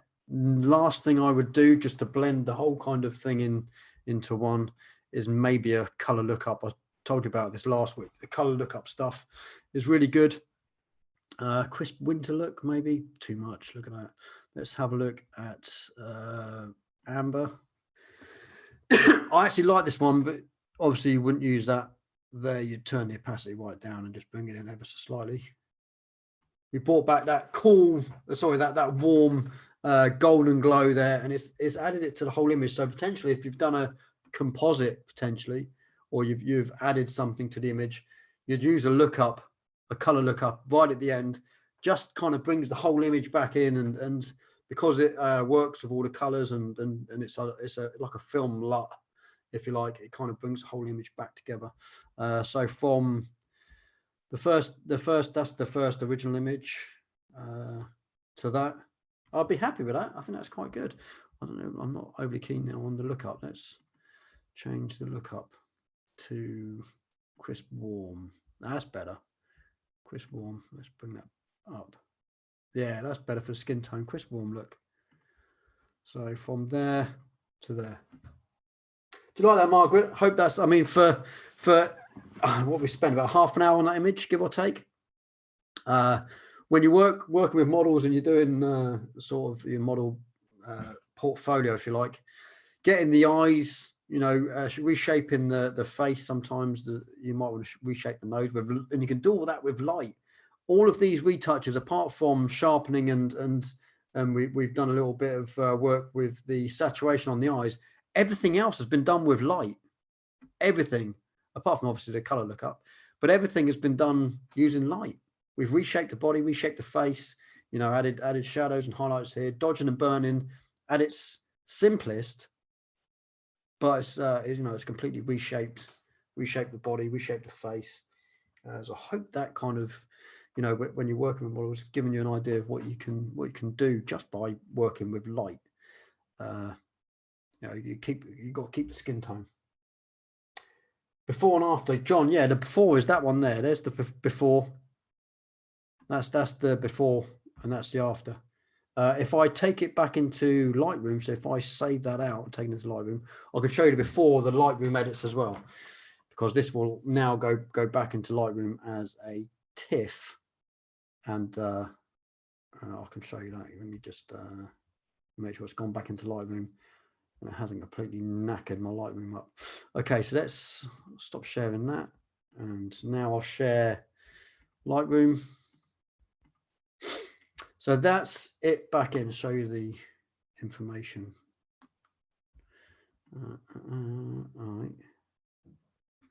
All right, so that's the information. That is the after. Let's go back to the import. So that's the imported original straight out of camera. So that's now straight out of camera. That's back to the import down there. You see that? So when you're going to play the video and do an editing on my video. So on your video, can I play the video and do an editing on my originals? I'm not quite sure what you mean, Margaret. Do you mean, I don't know what you mean. You might have to explain that a little bit better. Sorry. I'm just trying to give you an idea of what you can do with portrait images. And that's the after. I think looking at it now, the lips would be too much for me. I wouldn't do that with the lips myself. Definitely the eyes. The eyes are definitely the one to go for. If I put these both side by side, let's do that. Hang on. So that's side by side. We can zoom in to the face. That's side by side. Eyes are much better. They're brighter. They're sharper. We've done a lot to the skin. Look at the skin. This side is a lot nicer at the same time. Can I play the video and do editing? Maybe, Margaret. Yeah, I mean, it depends what images you've got. Play the video back and see if you can work on your images at the same time. I don't know. Every image is different. Unfortunately, I can't tell you whether what I'm doing here is going to work on an image you've got. But there's the before and after. They're the wrong way around, obviously. Switch them over. But yeah, there's the kind of edit. Definitely on the eyes. I wouldn't generally go that far on the lips. I've just done that as a way to show you what you can do. So can I play your editing videos and work on my photo? Yeah, you can play the video maybe on maybe your TV or your phone and edit on your laptop at the same time. You should be able to do that. I can maybe do some standalone editing videos on portraits if that's what you guys would like me to do. I can do this as standalone editing stuff because this stuff is fairly, I wouldn't say basic, but the style of editing is fairly easy to do. You just need to understand curves and how they work and masking, which is fairly simple. The skin tone is nicer, I think, in this image. If you look at the image on the left there, it looks slightly thinner. It's not. I've not done anything to it. The reason why it looks thinner is because we've dodged and burned. Everything sort of on front and with the eyes is a lot lighter than the sides. If you look at this image, it's very flat. So the image on the right looks like the face is rounded. Does that make sense? And it's actually not. We've actually just used dodging and burning to reshape the face slightly without actually moving the face. I mean, you could use that. You could use the liquify tool if you really wanted to and liquify the face in. But we've actually used Margaret. Margaret used 2 screens on with Andy's session. Yeah. So Margaret, if you've got 2 screens maybe on maybe YouTube on your TV or YouTube on your phone maybe, and edit on your laptop, you'll be able to pause the video here and there where you need to. Yeah, thanks, John. Yeah, cool. So yeah, for portraits, bingo bango. Now this one is, let's get rid of that. This image is obviously inside. This was at a studio in Southampton. We've shot Miss Nancy. We're focused on this the mirrored version of Miss Nancy. So we need to light it in a way where small changes, but overall effects very good. Yeah, John, it's the idea is to build your effects up in portraits. You don't want to go overdoing it with your initial bombardment of edits particularly on a face. You might just change the entire face completely and it just ruin it. So it's about building up. If you notice when I do the adjustments and when I'm using a brush, certainly with in terms of masking, my flow is always set really low, because with flow you can then build up. You know, you could do the same thing with saturation, not saturation, with what do we call it? With opacity, sorry. But the problem with opacity is the opacity will stay at that opacity. With fill, every time you kind of fill or flow, sorry, every time you brush over the same area, it gets, you know, it builds on it more. It's more like a paintbrush than opacity. So I tend to use the flow brush set quite low. Hopefully that makes sense. So with this image indoors, obviously it's a boudoir lingerie type photo shoot that I did. And what's that? Sorry, I don't mean to zoom in on that. We just need to work on. Hi Nick, good to see you, buddy. Thanks for joining me today. We've done a lot of landscape stuff already. We're just working on some portrait stuff, and this was a shoot I did. When did I do it? It should say on there. 8th of the 2nd. Was it this year? Was it February? It might have been, yeah. So I'm going to work on a bit late, Nick. Never too late, buddy. This is a live stream. You just join whenever you want. People come in and go as and when you please. Just make sure I get that there. So we're just going to do some basic adjustments. I might take this through to Photoshop, but I don't generally need to. I know I've been out shooting, got the notification live when I was out. Fair enough. You got your phone. You could have joined me on your phone. But I'm happy that you're here. Hi, Annie. Sorry, mate. No worries, mate. It's fine. David, it's about time, Nick. Okay, so I'm literally just going to do my adjustments inside Lightroom, because I think that's probably what it needs. A bit of contrast. We're going to brighten this image. Don't forget, I'm looking at the skin tone of the reflection, because that's what I'm focused on. The reflection is what I'm focused on. This is obviously the non-reflection of Miss Nancy, but she's out of focus, so I'm not really too worried about that at the moment. I'm looking at this area. Shadows I'm bringing up. I like to get that kind of the wall was like a leather, almost looked like a headboard. I don't mean it to be funny, but it did look like a headboard. ISO 500. So there's a slight bit of noise in there, so we're going to look at that in a second. Clarity, I'm actually going to push the clarity just ever so slightly, bring the texture down.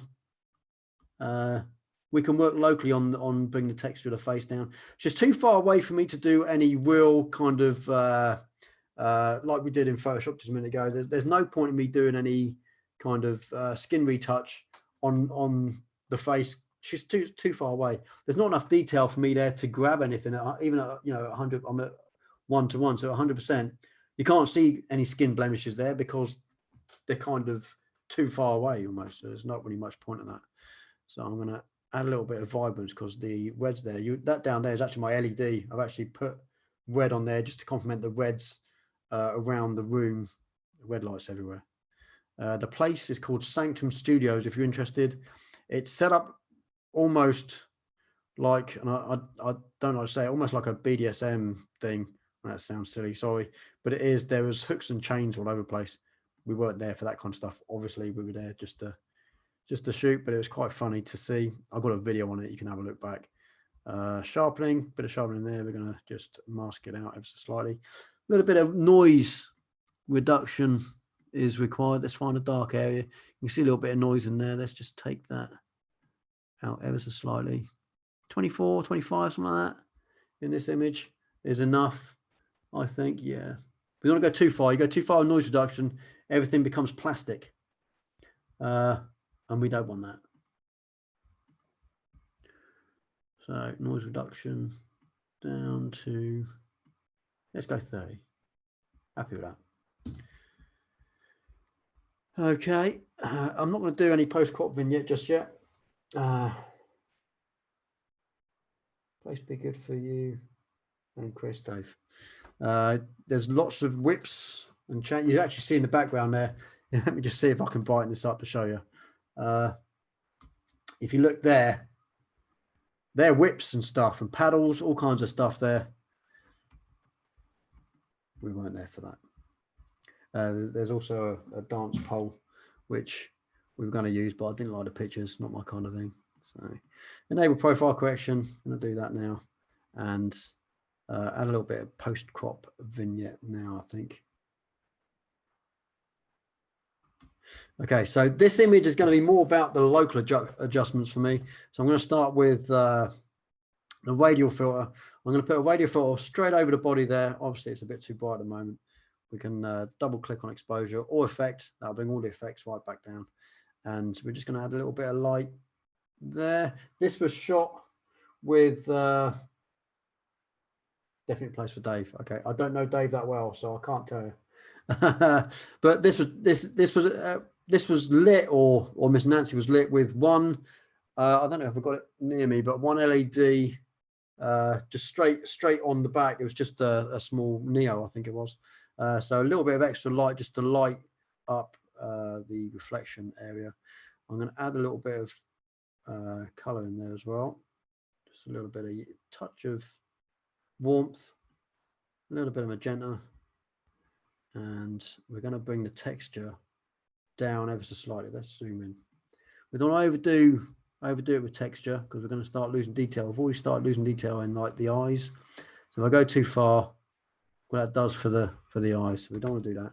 Just add a teeny bit, enough just to take the sharpness out of the sort of skin, if you like, or any. There's no skin blemishes anyway, but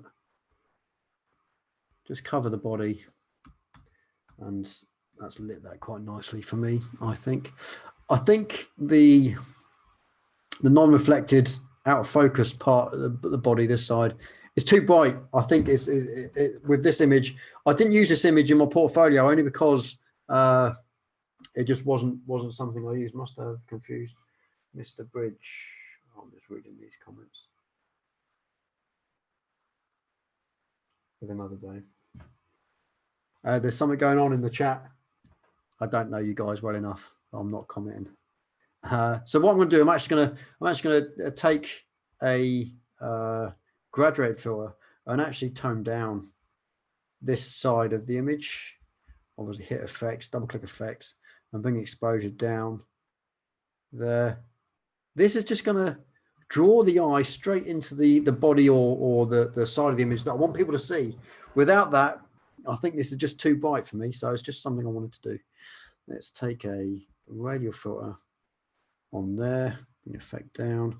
I'm actually going to bring the highlights up and the shadows down. Awesome place. Yeah, Nick, this is in Southampton. It's a place called Sanctum Studios in Southampton. It's an absolute awesome place. Obviously, it costs a bit. I think you have to hire it for at least 3 hours. And I think we got it fairly cheap at about £90 for 3 hours. But that 3 hours went really quick. It's a whole house. Every room is set up with different kinds of, even the staircase has got like red lights all over the place. These red lights you see all around here, all up and down the staircase. I've got a video. Have a look back on my YouTube. I've got a video of this photo shoot behind the scenes. Absolutely incredible. The bed is amazing. The window is pretty damn awesome. Brilliant place to take a model and do a photo shoot. Absolutely. So I'm just emphasizing the wall. It's like a bedstead in itself. Let's just take that through there. About 5 minutes drive from there. Yeah, Southampton, really good place. Let's take the yellow. I'm just taking the yellow down. See that back part there? I'm trying to match the color of this area there, because without it, it's just too yellow for some reason. Look at that. Look. So let's take that just down, just to a point where I think the temperature of that part of the wall. I don't know why it's a lot yellower than this part. It just means it's not distracting from the rest of the image. Without it, I think it's just going to draw the eye away from where I want the eye to be, which is here. The other thing I want to do, let's take a new one there. I think compared to the body, the face isn't lit too well. So let's just, again, take the effect right down. Just going to add a little bit of light in the face. Not too much, you go too far, way too much. You need to look at the skin tone. So where the light is hitting the back and the tops of the bum cheeks there, I want to kind of match that kind of light. Yeah, absolutely, Chaz. Subtle adjustments every time, mate. Make subtle adjustments. And I think that's done a fairly good job. Without that one, if I take that away, you can see quite dark. With it, I've added it back in. We then get a little bit more light. It's almost as if I've got a second Neo coming down, hitting the face. So let's have a look. Yeah. Okay. I'm now going to add some more post-crop vignette. I'm going to relight the legs in because I think this vignette is hitting the legs a bit too much there. So let's add a radial filter for the bottom half of the legs there. And again, it's just about relighting. What I'm doing here is relighting the scene as best I can where I think it's needed. Also, I'm not going to do anything to the body this side because I don't think it needs it, because I want the eye to be drawn away from that, if you like. But it's still there because it makes sense to the picture.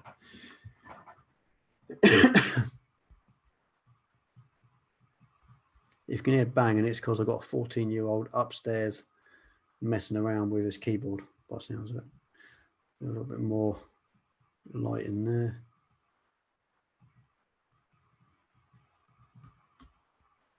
I want to darken this area down a bit. So what I'm going to do is I'm going to bring in a graduate filter that side, bring exposure down there. I just think there's something distracting about that corner. It's all personal preference, obviously.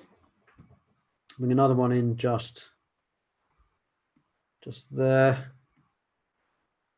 I want to see that she's standing on like wood there, so I don't want to go too far and bring all that in there, otherwise you just lose the floor. I need to keep the fact that she stood on the floor relevant to the image.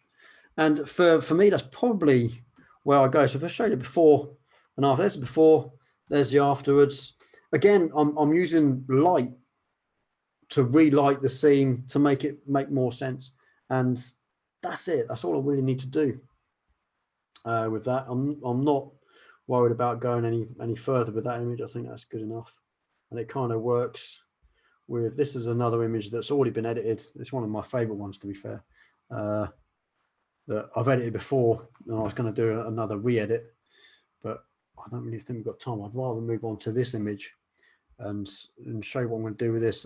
I've edited this before, but I want to do something a little bit extra with this, because where she's sat on this foreground and we've got the waterfall there, I want to make this background a bit more out of focus.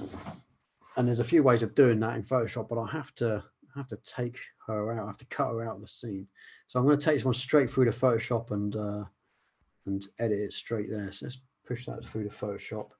And I'm going to stop sharing this screen at the moment.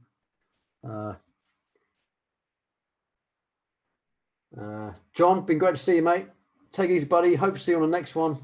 Good to have you on the channel, mate. Okay, so first thing I'm going to do is Control J again. I don't want to work on a background layer. I want to have a layer where I'm working non-destructively. So that's so I'm not sharing the screen. I'm straight into Photoshop. Look, I need to share the screen. So there we are. So I've just added a new layer. We've now got 2 layers there. And all I'm going to do here is just take the polygon lasso tool around here. So we've got that there, and I'm going to hit select subject. This will hopefully do some good work. Photoshop's been really good recently about so there's our subject there, but I actually wanted the foreground as well. So let's take a foreground. Make sure we get that water in there. We don't want that. I'm using the option key to turn, if I show you there, turn that into, you've got a plus sign there, then a minus sign. I don't know if it's big enough for you guys to see that. So let's take all that there. So we now have her. This was, I want to say, Chelsea. This is Chelsea. She's got a bruise on her leg. Look at that. That's because she's a dancer, or was a dancer. I believe she's just moved back to Scotland now, I think. And we now have her selected. I want to refine that selection. So I'm going to do select a mask and refine it slightly. Let's just take the feather back down to 0. And you see that everything that is red is going to be masked out. We've got a few areas that we want to get rid of. So I'm going to use the refine edge brush and just refine the edge around there. I want bits of the hair to be kept. And Photoshop does a really good job here with hair. It's quite good. And down here, just going to take out a bit of the background from this shawl. I think it is. We want to bring some of this back. Let's use slightly bigger brush and add some of this back. We want to keep that. And make sure we've got some of the water there and get rid of some of that there. So I'm just trying to concentrate, so I kind of go a little bit quiet when I concentrate. And there's not a lot else I need to do with that really. It's just literally going to be exporting that out of there into a new layer with mask. So now we have the new layer. If I turn the background off, we've actually got the background is now on a separate layer, if you like. So we've masked out the trees and stuff. So we've just got the foreground on this layer. And what we're going to do, we're going to turn that top layer off, and we're actually going to use so I'm going to hit Command and hit the top mask, and that brings up the selection of that. And we're going to use select, modify, and expand that mask by 40 pixels. That is now going to go outside the body and outside this bottom here. And I'm just going to use to be fair, we don't need all of it, but I'm going to use the edit on the layer we need, obviously. So we're now back on the layer that I'm actually going to work on now, which we are going to go content aware fill. Now, if you haven't got 2020, Photoshop 2020, you may not find that. So you might have to go fill, then content aware fill. Slightly different. It's going to do some work to take out our subject. I'm not worried about the bottom, because the bottom is going to be hidden by, we're going to be keeping this in the main image anyway, so I'm not worried about the bottom. But you can see it's done a really good job of masking out our subject, which is our person. So I'm just going to OK that. I'm going to show you what we have in terms of the two layers when that's done. So on our top there, that just work. We'll turn the background layer off. Photoshop is working overtime here. Sure, the missus wouldn't be too impressed with the BDSM stuff. No, I'm sure not. Just have to have an understanding missus, I suppose. So let's turn off the selection. Now the background is now without a subject on, and that's what we've got. We're not worried about the background layer. This is what we've got. We've got one layer that has our subject on it, another layer underneath it that doesn't have a subject on it. Now, the reason why I've taken out the subject is because my next step is to blur this background. If I blur the background, if I blur the background with the subject on it, that subject is going to bleed around the outside of our top layer. So if I went to blur this, let's make show you a reasons why. So we've got two layers here. Let's leave that on. If this was my background layer here and I wanted to blur it, which I'm going to use Gaussian blur. I'll use Gaussian blur there. You see around the outside of my subject, the subject behind that layer is blurring into my picture, which I don't want. So we will not be having that. So what we're going to do is we're actually going to blur this background that doesn't have a subject on it. So let's do that. Let's go filter, blur, Gaussian blur, and blur that to however you want to blur it. There, turn our layer on. And there's no bleed from our subject from that layer because she's not there. So we don't have that issue. So now if we turn that off, turn our original layer back on, that's the difference. Just there.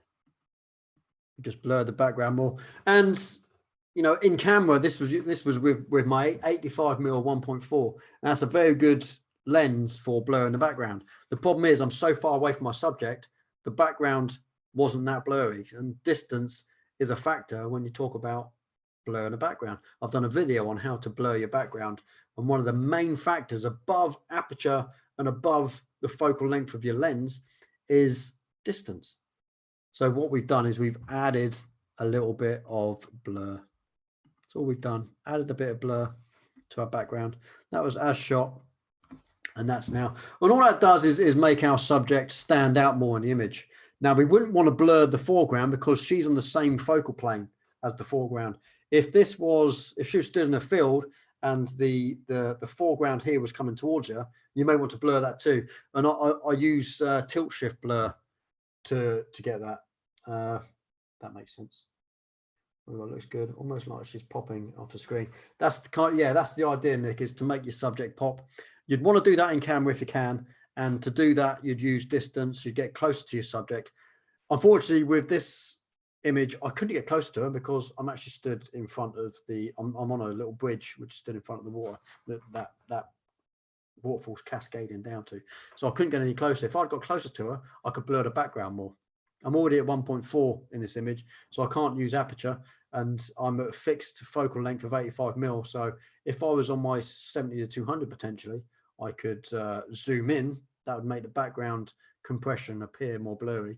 But in this case, I can use Photoshop to add more of a blurry effect, pops your subject a bit more. I use it a lot in my portraits when I get artistic in Photoshop. Then what I would do is start to work on, you know, making my image now pop. Now I've got an image the way I want it. That was original. That's with a bit of blurry background. Subject pops, bingo. And then you do your global adjustments from there. I just wanted to show that as an exercise of what to do. I'm not going to edit this image fully in Photoshop, but just to give you an idea of what you can do with the background, just by masking out your subject and then using content aware in Photoshop to get rid of your subject in the background of your image. So in that image there, we got rid of our subject. Photoshop does a really good content aware fill and enables us to blur that background. 785, very sharp. Yeah, absolutely. Mine wasn't Samyang. I've got Sony. I've got the G Master 85, which is a fantastic lens. But obviously to get the background blurrier, I'd need to get closer. In this case, I couldn't. So yeah, so using Photoshop to blur the background. I do it a lot with, I don't know if I've got anything. Let me stop sharing that at the moment. Let me see if I can find an image that I can show you that I used a similar sort of effect on. Let's have a look. I might be able to find something for you which will give you a bit more of an understanding of how I use these. Bear with me.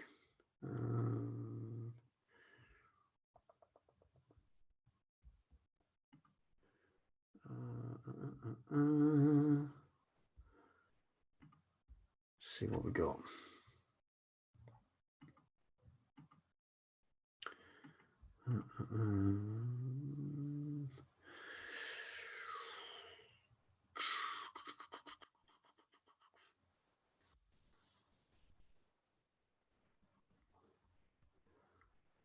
Where? There's got to be one or two. Re-edits maybe. Have a look.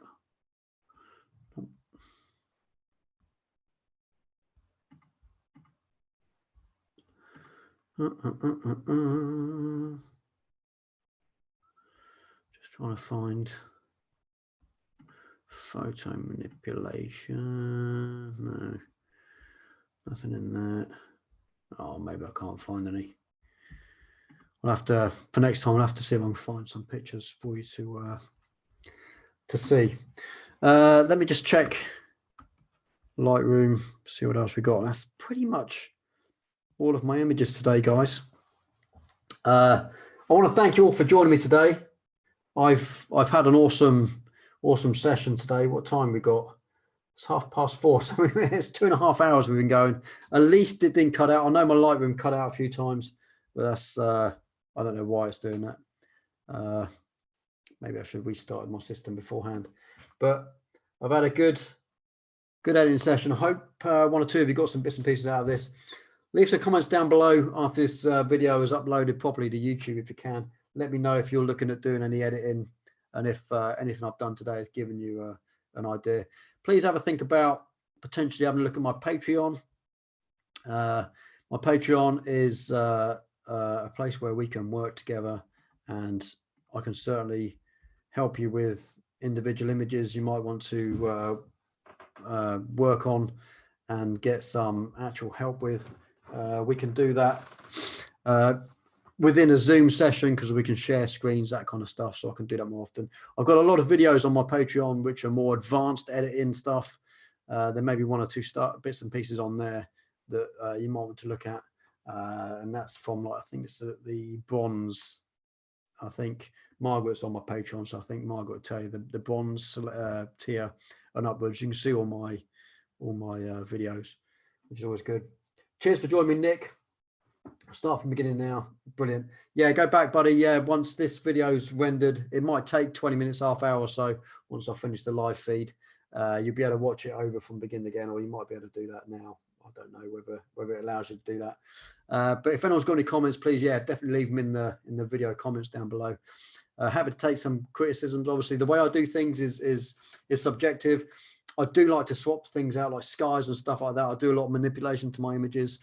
Hope you enjoy that. I know there's people out there that potentially don't like that, and that's fine. Everything's subjective. I understand people have their own way of doing things. A lot of people like to get things in camera, which is great, and it's something I do myself. I try and get as much as I can in camera.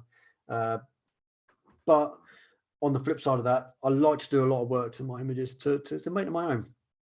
And by clicking a camera, potentially someone else can come along, take the same picture with a similar camera, similar lens, and get the same in camera effect. So by editing the way I do, I make a picture my own. And that's just my theory behind it. Not everyone likes it, and I completely agree with that. But it's just the way I do things. So thanks for joining me today. If you haven't done so already, please subscribe to my YouTube channel. I'm going to try and do these maybe once or twice a month. I might not be able to do it every week.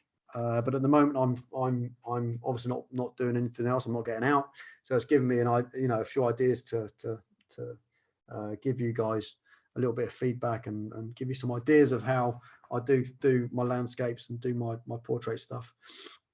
I hope you enjoyed this. If you do, please whack a thumbs up as well. Give this video a like. That would be fantastic. And I hope to see you all, excuse me, on a future video. Maybe on a future live screen. If you sign up to my Patreon as a silver member or above, cheers, Davin.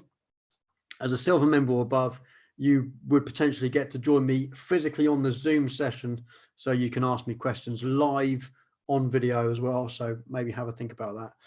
I'm not trying to just push my Patreon. I know it is a bit, it's a money layout for some of you, and it's not something that I'm saying. Cheers, Malcolm. Take it easy, mate. I'm not saying everyone should or have to do.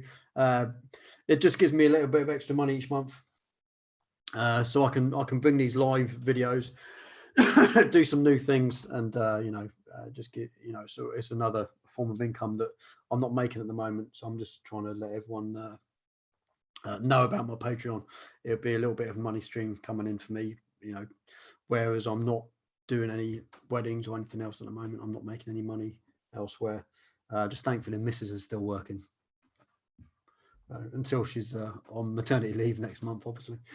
So yeah, thanks for joining me again. Please have a look at my Patreon if you'd like to get involved in that. That'd be fantastic.